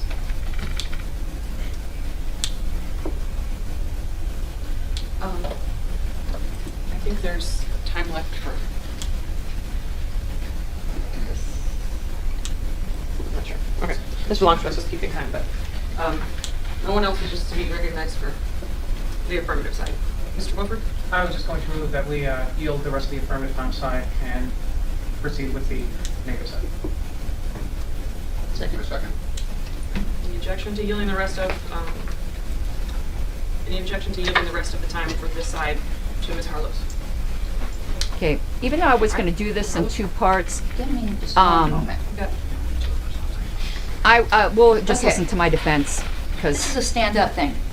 I want to, before getting to the thing I was able to prepare at least a little bit, I would like to answer some of the things that are here. For one thing, I think we have proven it's not a trial or a hearing of any kind when people are already saying how they're going to vote without even hearing me speak. We would never accept that from a jury. I find that particularly interesting. And I am going to object. Some things can be technically right, but be morally wrong. Mr. Nikela left without knowing his alternate was going to come, and his alternate came without telling me. Can he do that? Yeah. Is it good? How is that going to look to the members? Because it's really difficult here because it's hard to defend myself without breaking decorum. Though I heard all kinds of awful things about myself, I am going to try to avoid doing that here because in meetings, I generally don't. But I think that was a really not so kosher move, and I think we're going to hear about it. And that's okay. If that's the way you got to win, I feel bad for you. But let's answer some of this now. Ms. Sarwark mentioned doing work against the state. You're going to start now? Well, that's fun. I wish we had done that earlier. The one time we started talking about COVID, that whole already against the next mandate, I tried to present that to you guys in January. I had to fight for the 5 minutes of agenda time, and I barely got it. And then I got the pin drop. So it'd be nice if you started fighting against the state. That would be quite pleasant. Now, Mr. Phillips mentioned all these accusations that were not borne out. Which ones? There's none in that evidence. Some of them were personal opinion. But there was no kind of accusation that would lead to fraud. Certainly not in that evidence. And I've heard kinds of opinions that aren't really what I'm allegedly being tried for. You know, it'd be like saying, well, you ran over my dog too, and that's why I'm going to vote yes. It'd be like, well, it's not in the motion. I might have done that, but it's not in the motion. There were no evidence of accusations put in there that weren't borne out. What it was the spaghetti thrown against the wall to see what would stick. If I took every single moment of any of your saucy words and put them in one folder, out of context and without anything else, I could make you out to be Rasputin. Easily. The most nicest one among you, I could do that. What the thing with the electronic meetings trying to make me out to be a hypocrite. My parliamentarian is a world-class parliamentarian. You know, there is such a thing as changing your mind with certain arguments. That's what happened there. Anyone calling me a hypocrite? How dare you? The only thing I have is my integrity. He convinced me otherwise. I don't like it because I still think hybrid meetings suck. But you want to know what I think sucks more?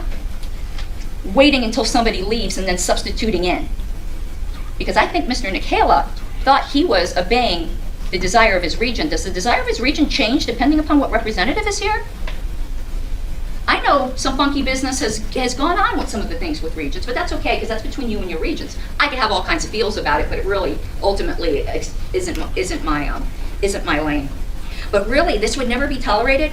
I think you guys have a short memory when on the actual official LP.org blog, Mary Brewer and Wayne Allen Root were trading barbs at each other on the blog. In fact, that's been the culture of this body. You might not like it, you might want to change it, but don't rewrite history because that's nonsense. Now, Ms. Adams, I apologize to Ms. Adams for the sake of peace. People use words differently. I tend to be somewhat of a colorful person. I did not mean harassment in the way she took it. I apologize because she was hurt by it, not because I did anything wrong. Because I believe in people before party and before politics. I disagreed with our chair's thing on what I said, but I respected her position and I yielded to it. But in my own personal life, no, nothing. I love Aaron, but that reaction was inappropriate. And what happened in that thread is basically Ms. Hogarth just told me in a couple sentences that I was a sucky-ass secretary. And that's why I responded badly. And you want to know what? People needle me, and you guys have said this to me personally, and nothing gets said to them. If Mr. Nicola was here, he'd I say... object to being maligned. No, this is my trial. I am allowed to defend myself. You maligned me. I'm happy to be overruled by the chair. It's not a trial, Well, but this is her time to speak. Thank you, Mr. So, you know that in Simpsons, where Bart's poking Lisa until she finally goes, that's what has happened a lot. And I think that is what maybe Mr. Phillips was trying to warn me about, which is interesting that you needed to be warned about something. That's quite sinister to me. But I'll say he might have been warning me about that. There was a lot of ow, ow, ow, and a funny. And then when I react and all of a sudden it's all my fault. If you want to look at for hypocrisy, look in the mirror sometimes here. Because what Ms. Hogarth did to me in that thread was completely inappropriate and humiliating. There was nothing constructive in it. But now I'll get to more what I prepared for now that I answered some of the points. We already went over the due process issue. And honestly, I think that's where you guys are going to be tried in the court of public opinion. I'm really, really ashamed. I wouldn't deny Satan due process. I would bend over backwards. The reputation of our party depends upon it. But I'm going to deal with some things that you need to deal with before you even get to the evidence, even though I see some people have already made up their minds, which is not fair. We dealt with the lack of due process. But there's also unclean hands. That's a legal term, kind of, where the fruit of the poisonous tree. You don't even get to the evidence, even if you think the guy is guilty of sin, if the cops got the evidence in the wrong way. So you guys are going to have to bear with me as I pull up my notes, because I lost where I put it separately, but that's fine. The audience members have my complete script here, because I want the members to see what I'm presenting. Okay, let me make this bigger. Issues with the process. But now issues with the background, and let me make this large because I think this really needs to be seen. And I'm going to be putting my script up Okay, online. that's as big as I can get it. All right. I'm sorry? You can make it bigger. Will you Slide help apart me? the bottom right. Yeah, if you have Yeah, if you could help me, I'd really appreciate it. Well, I'll let them do that. There was an email exchange between myself and Mr. Longstreth. And in this email exchange, I confront Mr. Longstreth with the verbal disclosure that Mr. Phillips mentioned that certain LNC members were setting me up and trying to goad me into certain responses, which would be completely inappropriate to begin with. But in response, where's my page down now? Okay, here we go. In response, I got this email from Mr. Longstreth. And there's something really, really interesting here that I've highlighted. Remember, we're about I have it right here. 1.25 Come off speed, here. if you're wondering why it's so fast. Mr. Longstreth said, I believe what Phillips told you about a setup because I tried to stop it, as he can verify. We did successfully for nearly a year. This is dated July 14th, 2021. Ironically, that's a year to the date I was elected. So for ever since I was elected, there was a certain group trying to overturn the will of the delegates, and you guys are proud of that? But there's something else really interesting here. In this email chain, and I'm not going to blame him for it because I don't think he did anything wrong, but Mr. Longstreth asked me if I was trying to make him commit suicide. Ooh, I thought we weren't allowed to say anything like that. Hypocrites. Objection. I'm moving on. My objection here is that these are internal list documents that were sent between the chair and Ms. Harlos regarding a conflict. It was a private resolution. This is not something that should be shared. It was a personal, deeply personal matter. I am whistleblowing that I was being set up for a year. That was private. I don't care. I am not objecting to her allegation that there has been a setup I will for a year. move on. I'm objecting to any other commentary. I will move on. I want the rest of my time. I will move on to just the thing for a year. I will not address the other issue. So are you going to take this down? No, this isn't the part he's objecting to. He was objecting to another comment in another email, and I won't go to that one. This one he said was fine, and I know I'm not taking this down because I was being set up for a year. And any of you who vote for this are dirtying your hands with that, even if you think I'm guilty as sin. And what do you, let's just move on. Oh, it's not about what I said. I'm going to read my script right here. It's about a core group of people who wanted someone else elected. It may very well be about a former chair who threatened me. This is dirty. This alone is enough to vote no. But wait, as they say on TV, there's more. At the time of the first motion to suspend, Ms. Epke outlined her reasons to support that motion. And her top 4 reasons have nothing at all to do with any alleged misconduct on my part, but rather are about her ideological differences with me, which are fundamentally internal factional disputes between moderates and radicals, and utterly inappropriate for a removal motion. And that is here. These 4 things, and there's printouts floating around here, and you guys be more than welcome to take one of the packets. Those aren't just for members, just walk off with them, I'm fine. These 4 things here have absolutely nothing to do with my behavior. It has to do with radical tactics. These 4 points are Ms. Epke's opposition to me being a radical.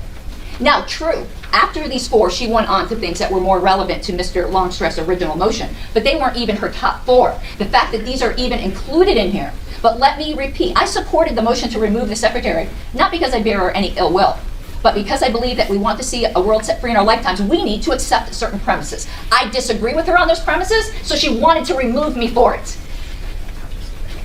She did go on, to be fair, to mention certain other things. And I say this here, but she does go on to talk about alleged misconduct, but I said those top 4. You absolutely cannot allow a majority to remove a minority voice because they don't like their ideology. That is gross. Let's be clear. She said the quiet part out loud. I say all my parts out loud. In her post, she admits that she is desirous of removing me first and foremost because I'm a radical, and only secondarily because of some excuse of some things that they've been setting me up for a year. Let me continue. Other LNC misconduct. In lobbying for votes to suspend me, multiple LNC members weaponized the staff and attempted to pressure people by saying that 4 staff members would resign if they did not vote yes on this motion. That is beyond inappropriate. We have a wall between staff and internal politics, and that this would be weaponized as gross misconduct, and I call upon the chair to investigate this, because I think that's grounds for removal. And y'all who did it know who you are. Okay, I want to stop here. And just so you know, when we get to this point, I'm going to stop the video after my defense. We all know how the vote went. I don't want to hear it again. I played the part about the censure on another video. Notice here I called the chair to investigate. I called the chair to investigate this before this meeting. It's now nearly a month later, and she still hasn't. That is grounds for removal. And Ms. Adams told me that some of the things that they were saying were things said to staff to EPCC.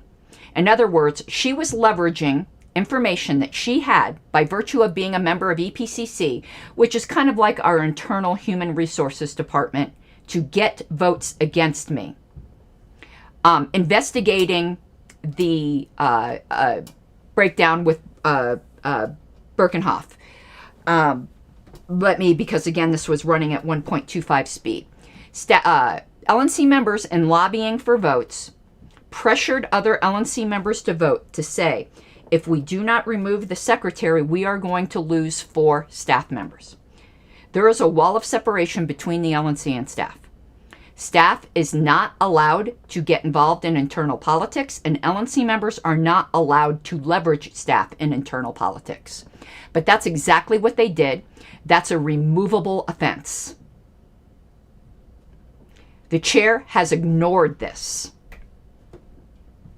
And Ms. Adams told me she used confidential information obtained by virtue of being an EPCC member and weaponized it. She didn't, of course, word it as weaponized it. And Ken Mullen will tell you, okay? This is one of my ethics complaints against LNC members. And it's going on a month now and no investigation. Well, none that I know of. I haven't been interviewed. And it was to multiple people. Now, whistleblowing. I believe I'm a whistleblower. As such, punishing statements in that context with removal is outrageous. And I'm directly targeted in the charge for whistleblowing. It was much more vaguer with Mr. Longstreth. It's explicit in Ms. Epke's. It's not required that anyone on the LNC believe I'm a whistleblower. The standard is my belief reasonable? We received 1,200 emails in support of me. Unless you think you are just so much more reasonable and sane than those members, it's at least reasonable, even though you can disagree. So this is about New Hampshire, but it also goes back to the silence on the COVID regime. One was about corruption, which was proven, and the other was about gross dereliction of duty. And I still maintain, until we laid out already against the next mandate, we were in gross dereliction of our duty. I was elected by a majority of the delegates on the first round. I ran explicitly on a whistleblower platform. You guys are trying to remove me for keeping my campaign promises. I don't know if you're going to be able to hear the audio, but I'm going to play it anyway. I'm going to put this up as far as I can. Either way, I'll hear it and I'll be entertained by it. But this is what I ran on, if it comes up. If not, I'm just going to keep on talking. Hold on. I can tell you many things that I have upgraded and reformed. But all of that is irrelevant without our principles. All I have is my integrity. And you might not always agree with me, but nearly everyone who has ever been on the opposite side of an issue with me has never doubted that my position was never expediency or popularity. It was always what was right. You guys might forget, a couple years ago when there was a secret clause in the Gary Johnson contract that would have been secret from you guys forever, I did the daring thing of moving to rescind the chair's signature on that contract. It was scarily. You must be fearless. And let me tell you, I will always expose what I see to be backroom shadiness and potential corruption in this party. And that's not always popular. The delegates liked what I was serving up, and they're the ones who elected me. There's been zero evidence that I'm different today. Whoa. Than what the delegates elected. Some delegates do have buyer's remorse, that's fine. But they can't show they were blindsided. I got right up there and told you what I was going to do, and I did it, like I always do. You don't get to overturn the will of the delegates because you don't like their choice or because you find it impossible to work with me. That's on you. I don't find it impossible to work with all of you, and there's some of you I really don't like, and that's okay. Working with people you find difficult is part of the job, and if you can't handle the pink-haired secretary, you can't handle the state. Now let's examine some of the charges. The first one, and I disagree very... Okay, I do more talking about the charges and the evidence than they did in convicting me. Respectfully with my friend Aaron. Violation of the NAP. It's outrageous. I've given my opinions with support. Words are not violence. I don't even believe in libel laws. But even if you do, you all are public figures. It's not slander.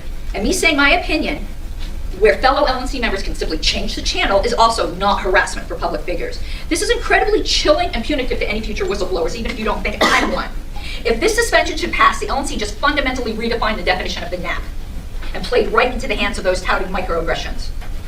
Basically, what was said in that motion is that I am basically unfit to be a party member, and how dare you?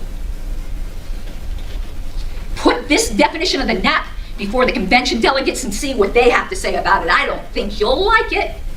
And if they do, well, we've lost our soul. I'm accused of being in violation of the social media policy. The social media policy is about social media volunteers. It is not about LNC members. If you are going to accuse an officer, a duly elected both times on the first round by a majority, I'm looking each of them in the eye, of violating something, you should at least read it. Okay, here it is, section 501. This policy does not apply. And I'm going to tell you exactly how. The LNC in here, right there. This commitment starts from the time the LNC or the chair trusts the employer or qualified employer, blah, blah, blah. The LNC is distinguished as something separate from the qualified volunteer, and it's clear that the qualified volunteer is someone who's conducting social media presence for the representation of the Libertarian Party. I am not a social media volunteer. This is completely irrelevant, and it's just more throwing crap against the wall and seeing what doesn't smell. This one smells. The entire section is about social media volunteers. Next, I'm accused of being in violation of the conflict of interest. All it says is you must disclose. It doesn't say anything other than that, and I've disclosed. I, in fact, disclosed that I am routinely invited to conventions and get value in kind. I don't see anyone else disclosing that. Last term, we had a couple on the LNC that half the LNC didn't even know they were married, and that wasn't disclosed. Earlier today, and I'm not accusing Mr. Phillips of doing anything wrong. This isn't this term. By the way, I see Mr. Lucchini was surprised. I'm talking about last term. I just didn't want you to think I was talking about anyone here. There's no secret marriages. With all due respect to Mr. Phillips, we advertised his knives right here in the middle of an LNC meeting. Good for him. I hope he makes a shit ton of money. Oh, I His did knives say are wonderful. shit. Buy one. In shit ton. Being on the LNC is expensive. It shouldn't be open only to affluent members. And a lot of people are liberty activists, and that's how they make their money. Nobody can show that I behaved improperly. And frankly, even if I had, our policy doesn't prohibit that. Even Roberts doesn't. Even Roberts says you can't force someone to recuse themselves, even if they're going to make $1 million off the vote. They should, but you can't force them to. People have been fundraising for their liberty activism forever. Now, the one that is obligations among board members and staff, harassment and offensive behaviors, that one, perhaps, I'm not going to blow smoke up your ass. Perhaps that's the one that should have been stuck with. However, there's a procedure for that, and it isn't moving right to suspension. It's to go to the chair, and they investigate and make a recommendation. That hasn't been done here. There's a definite procedure. And then claiming I wouldn't have taken, there's been no other members, there's been no other attempts. There's been no official coming to me. There's been no censure. There's been no letter of reprimand. It went right to suspension, and we've learned it's been going on for a year, ever since I was elected, duly elected, by delegates at convention. We want to talk about fraud? Yeah, let's talk about fraud. Truth. But again, I think I'm allowed to be speaking here without, the heckling. that's for the chair to determine. It is for the chair to decide, and I'm just going right on. Your objection is noted. Thank you very much. And you want to know what half of this LNC engages in similar behavior of which I'm accused? Mr. Sexton was at the bar in Chicago, and you want to know what you told me? It wasn't Mr. No, Sexton, excuse it me, was Mr. Valenti. Valenti. My apologies. I got upset. David Sexton's never done anything wrong. Sorry. That's not true either.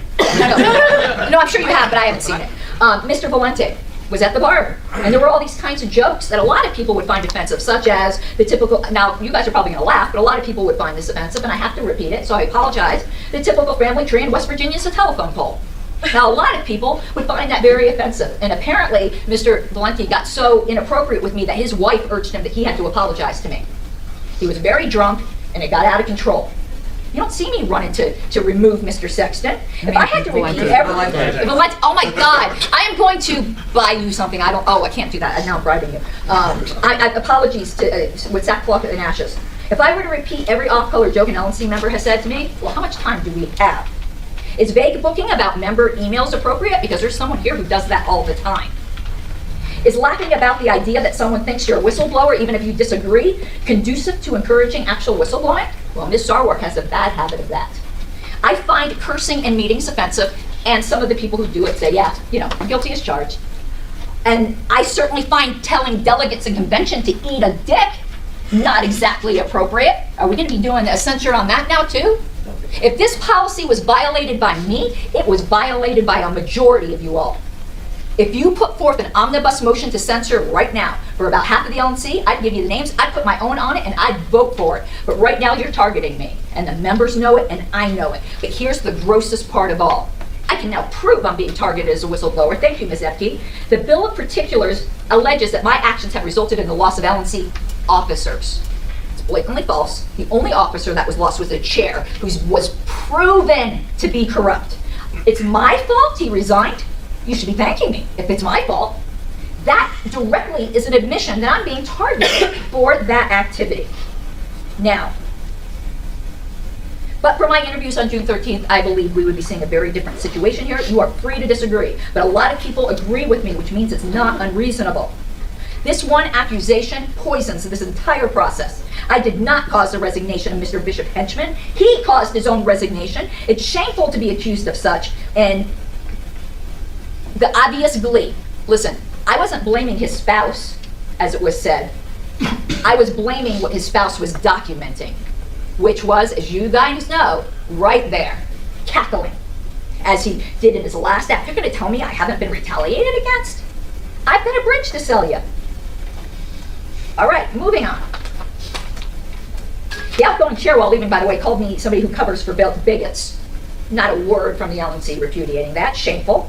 That same outgoing chair threatened to sue both me and Joshua Smith, again chilling whistleblowers, yet you blame me for accusing the LNC of being soft on encouraging, exposing corruption. Nobody spoke out when the chair threatened to sue me and Joshua. That's why I think that. But I do the slightest thing, and I get dogpiled. It's crazy. This bill clearly targets me as a whistleblower. Now, the alleged slander now there's another gross violation of multiple committee nominees. This is direct retaliation to me for expressing concerns about the fitness of certain candidates for committee roles. That's my job. Nothing said was slander. But besides that, it's gross misconduct because those disclosures were made in a thread that was ordered to be confidential when Mr. Molman was acting chair. And it was made public to the embarrassment of that potential appointee and totally violating what I had every reason to believe was confidential. I did complain to the chair immediately. No responses yet, but I know she's busy and got. Okay, still no response from the chair, by the way. She's acknowledged my complaint, but this is my second ethics complaint. Ms. Epke made public something that was explicitly private, was ordered to be private by Ken Molman, and she made it public. And Ms. Bilyeu has ignored this. And there are other confidential concerns that have to do with very very serious things that I can't disclose that are implicated, and she's ignored this. I've already said multiple times, and I'll say it again, I will never sue the party. But if I were, which I won't, it would be over this. And they would be in deep, deep shit. Like the world on her shoulders. But this issue, whether Ms. Epke realized it or not, has impinged upon confidential concerns that I raised to the chair and vice chair, made known to the LNC, about a danger to my person that I felt. And if my concern is real, I'll be glad to tell you all in executive session. Ms. Epke could have put me in real danger. This is inexcusable. But it was that, let's just throw it up at the wall. I don't even think she realized what she was posting on there, or whoever put together that folder, because I don't believe it was Ms. Epke, to be honest with you. The LNC needs to take accountability here. That's a very, very serious thing. You want to talk about exposing the party to liability? Let's say my security concerns are valid, and something really terrible should happen to me. I might not sue the party, but if I got killed, I can tell you my husband probably fucking would, excuse me, would, I probably did say would. Okay. And then I This said, excuse is awful. me. To say my comments risk liability is just clown world. The alleged accusation of abuse by an LNC member without evidence. Facebook posts aren't law, and I did provide evidence to the LNC member in question who wrote me and asked me for it. He didn't agree. That's fine. People disagree. So that was just completely false. But here's some, oh my God, it just goes from gross to gross. Alleged generation of conflict with state parties to monetize. Let's look at these, at what I'm being punished for. This is it. What is the Mises present in Missouri this weekend? I'm campaigning.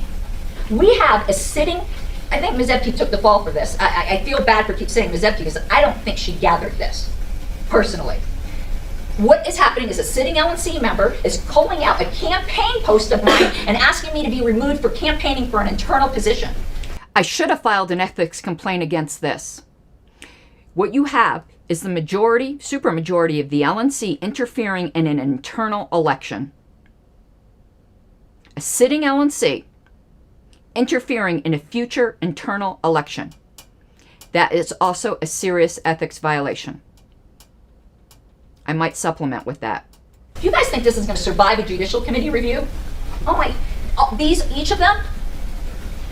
What's the Mises present in Wisconsin? This was in the folder of my crimes. What's wrong with this post? I'm going to Wisconsin. I want to meet friends who are my campaign supporters. This is outrageous. That's all I can say. It was because people just threw things at the wall. Alleged loss of donors and members. There's no proof given. Now remember, David Sexton said any one of those posts should be grounds for removal. Really, David? Even the one that said, hey, are there any of my supporters in Wisconsin? You're so full of shit. I can give you proof of people who joined because of me. But here's the thing. People come, people go. That's just a fact of the party. If you don't think the 1,200, 900 before, and I'm guessing, I think I'm going low with 300 here, are evidence that there are people in this party who actually like me if you don't, come on. But here's what's interesting. Large donors. Do large donors get to buy LNC members now? Wait, I thought I was accused of being bought. Funny how that works. Allegation that I recklessly harmed the reputation of the party. Party before principles, the LNC's tone deaf. I don't think I harmed it too much when I got more emails than anyone else in the history of this party, as far as I know, though those emails have only been in a few years, but I got more than Tom Woods. Let's look at some of the screenshots of me harming the reputation of the party. For calling out stuff, let me tell you, people have more confidence in this party because they know the RNC and DNC, you'd never know their funny business. Here you go. This is what I am doing. Tell me this isn't whistleblowing. They're attacking me, but all of y'all were silent on the letter issued by the chair. That letter was fishy as hell, and he never repudiated it. I kept asking him to, me and Joshua, and no one else did. I have reasonable belief for feeling like you guys were not taking whistleblowing seriously. Right here. What's my crime here? It's my view that the attempted coup in New Hampshire and everything associated with it is the most pernicious scandal in this party's history, and I believe that. And I think everyone else was blasé about it. I could be wrong, but if I believe that, I have a duty to say something about it. What else here? This is just me. You might not like the way I said it. Whistleblowing. That these were my crimes. You don't like the way I said it? I don't like the coup. And if you're more concerned about how I'm exposing it than the actual coup, priorities, people. And this is Valenti again, just laughing it up with JBH after he resigned, and now we know what he did. Okay? When I asked Susan for an example of what these horrid emails were that she's convicting me on, here's the example she gave me. Welcome to Oregon, people, caused by the LNC once again. Burn the witch. You might not like the way I word things, but there's nothing wrong with that. It's true. When I say the LNC, before we repudiate the chair, we have collective responsibility. I'm also the LNC. Now I say the LNC chair. But that's just collective agency. Everyone now knows I was right. Let me go through here. So, let's keep going. All right, Dustin here's the looks like really he's in good one pain. that members wrote and said, holy cow, here's my crime. This is just undisputably true. Let this sink in. The LNC has spent more time talking about how I'm indecorous than they spent on the COVID regime by a factor of 10. That is just true. This is my crime? Okay. Guilty. Guilty as charged then, I guess. More about the COVID thing. And yeah, I cuss. So does Mr. Phillips, so does Aaron Adams. And I don't think there's anything wrong with them doing it. I learned how to get the art of cussing from Mr. Phillips. He's a genius. So, continuing. Pointing out your faults makes you hard to work with. Okay.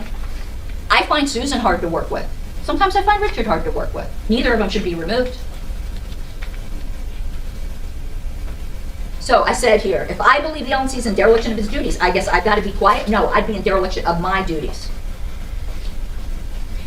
And do you doubt I have provided ideas and plans already against the next mandate? Already proves that I did. But I'm going to show you something that Ms. Hogarth said, because I promised her I would, that's grosser than anything I've ever said, and crueler than anything I said. But I want to tell you first, I want to remind you, let me just go right here. Let's just keep going. Here's what I said. To the General Committee, I have laid out numerous specific things over the past year. Each time I'm shot down. And when I bring it up again, I get asked, what specifications? This really feels like gaslighting. This is not rude. This is the cry of the unheard.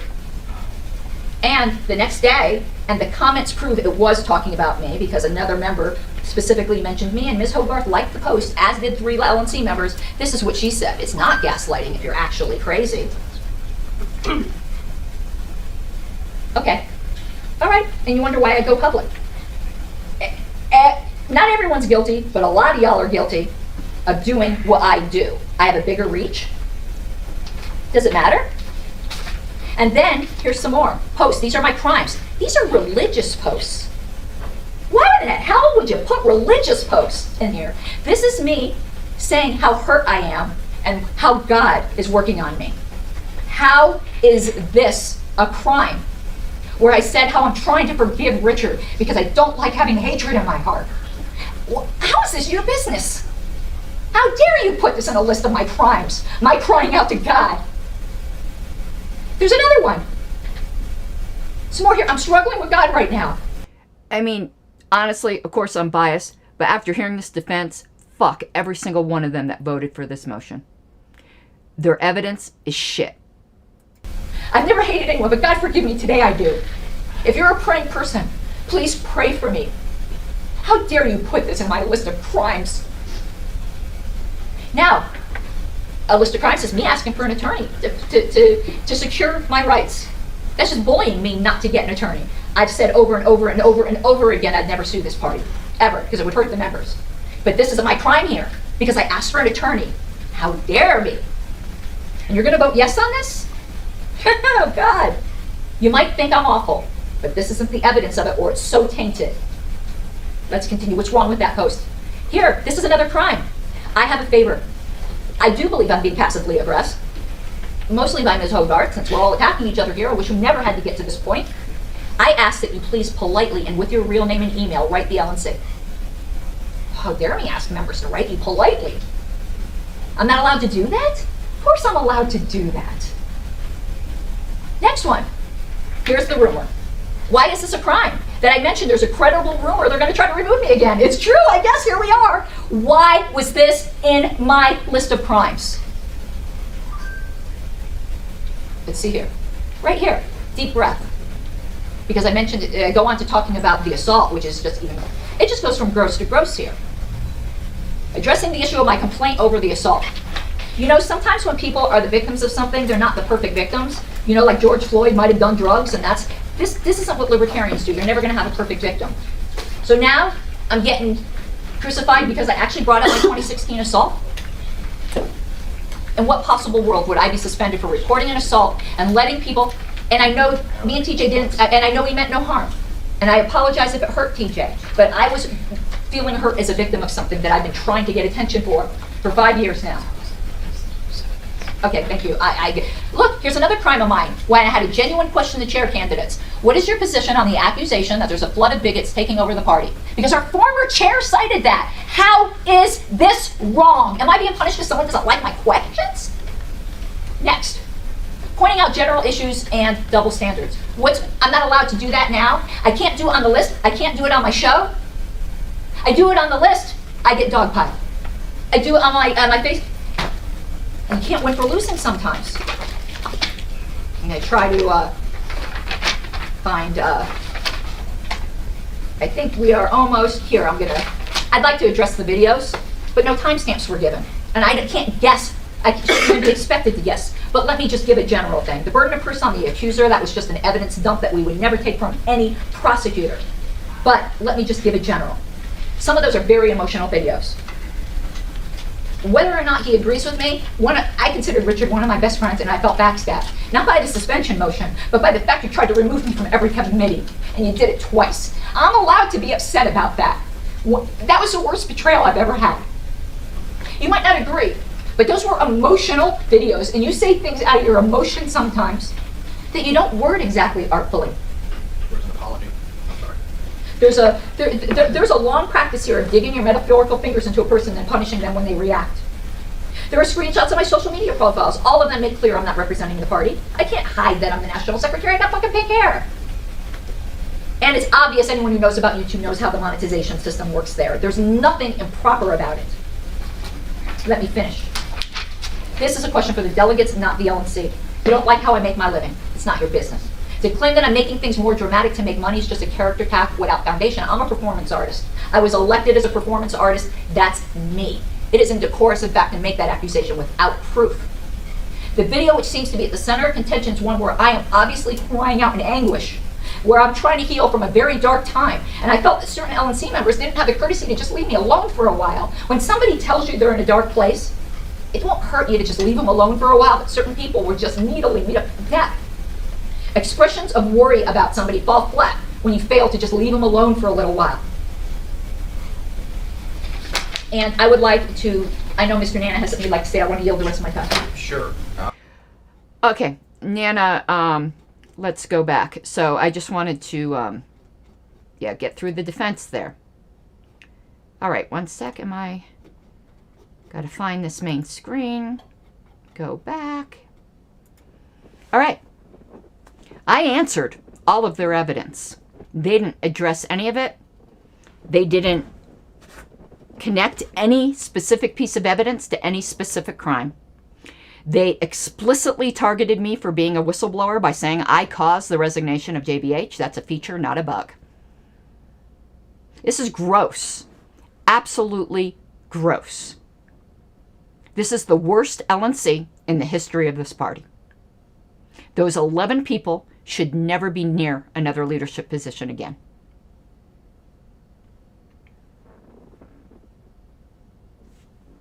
There's no comparison between the accusation and the very thorough defense I gave. Any of you who are interested in the script, I'll give it to you. I'm probably going to put it up on Lpedia because I passed it out so that people could follow along and they could see the screenshots. But the most damning screenshot is Richard admitting to me from the moment I was elected there was a group of LNC members trying to remove me. And that is gross. There were so many dirty things in here. And if you notice in the people when they were saying the reasons they were going to vote yes, half of the reasons weren't even part of the accusations. So I don't know if you caught, I said in my defense, it's like people saying, yeah, you ran over my dog. And I'm like, yeah, I might have done that, but that wasn't part of the accusations against me. This was just so shoddy, so disgusting. And the fact that any of them can feel proud of this, and because, though they try to get around this in the JC thing, we'll talk about that as the JC hearing gets closer.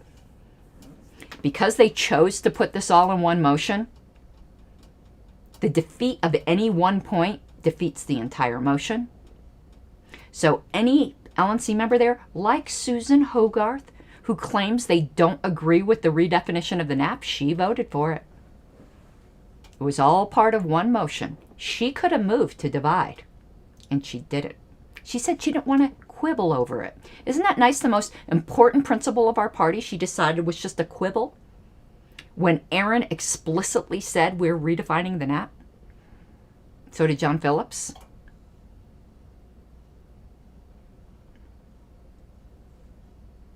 Not going to play the votes. I don't want to see that again. Y'all can go look at the voting records. I just wanted to play the arguments and just show you what a kangaroo court this was. No, that's an insult to fucking kangaroos. Kangaroos are cool. They carry around babies in their pouches. A cockroach court. Well, cockroaches can be cool too. They'll live through a nuclear war.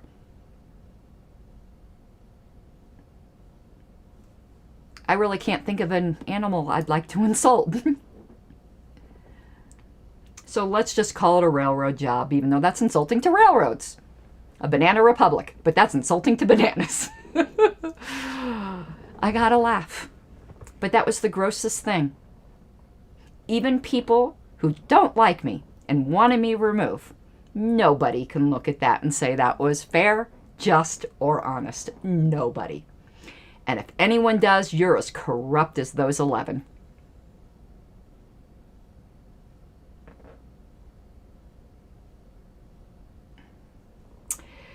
So, I did get a super chat earlier from, I believe it was CJ. Let me scroll up because I don't like to not acknowledge those, because that is you gifting me with your hard-earned money, and I truly appreciate it. And there was a comment with it. And I will buy a drink with that. That's my drink money. Thank you, TJ. When people designate money to be used to a certain cause, I will gladly do that. It is public assassination. And this is, I don't know, we've had a lot of embarrassing moments that weren't caused by the LNC, but this is definitely the worst LNC in the party's history. And we definitely need to cure this in Reno. I hope to be a part of that, but even if I'm not, please elect a good LNC. I would like to be part of that LNC. But again, even if I'm not.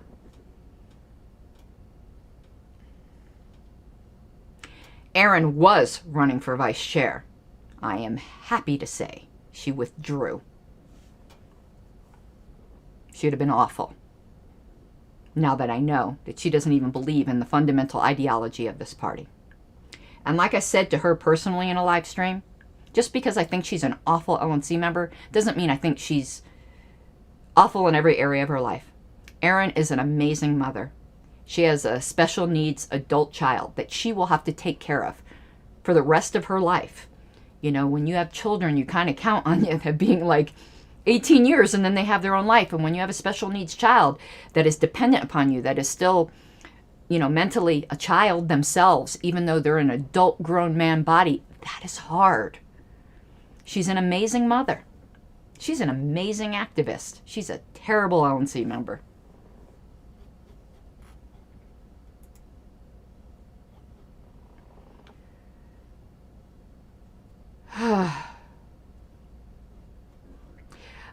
Daniel, I disagree. Because if I am worthy of being removed for those, so are they. It isn't just a matter of that. It's a matter of being targeted.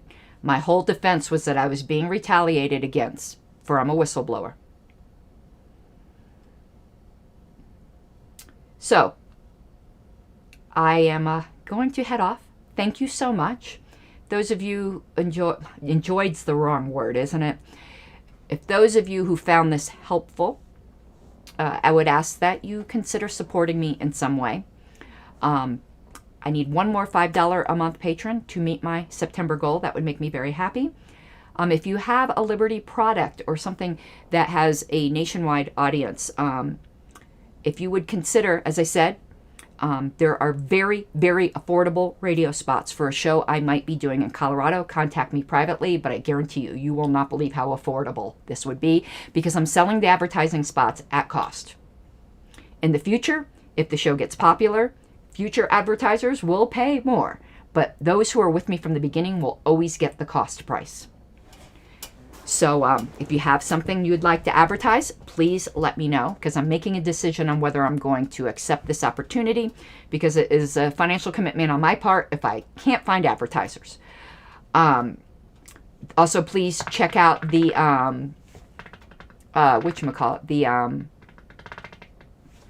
excuse me. Man, this chair is making like a, I'm scooching on it and I'm like, it sounds like I'm sitting on a whoopee cushion. All right. I'm like, that's going to be a weird sound. That was my chair. Anyway, tiny merch, excuse me, tiny URL, I'm tired, / Pink Flame merch. God, I am tired at this point. That was rough. That was rough to listen to again. I'm sorry. Woof. Check out the t-shirts. Or down in the low bar. Okay. I'm glad we got through this in one night. I don't want to make that noise again. Let's lift up. I'm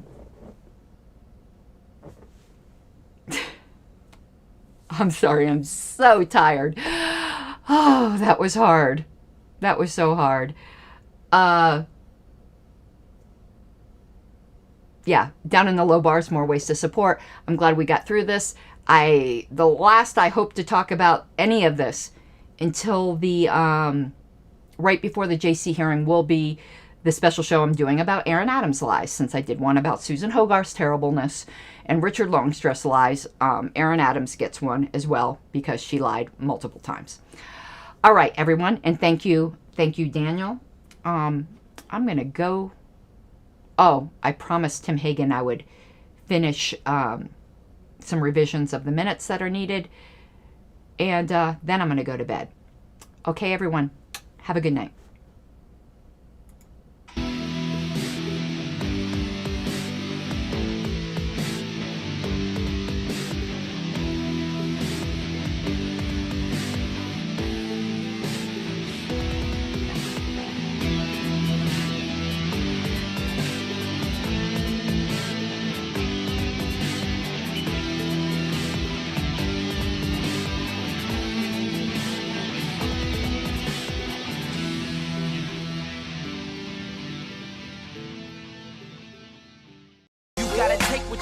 That's how we live it. Don't be mad at the system, it's simply how we've existed. I hear a lot of people talking like they politicians and choose to be an accountant because it's safe and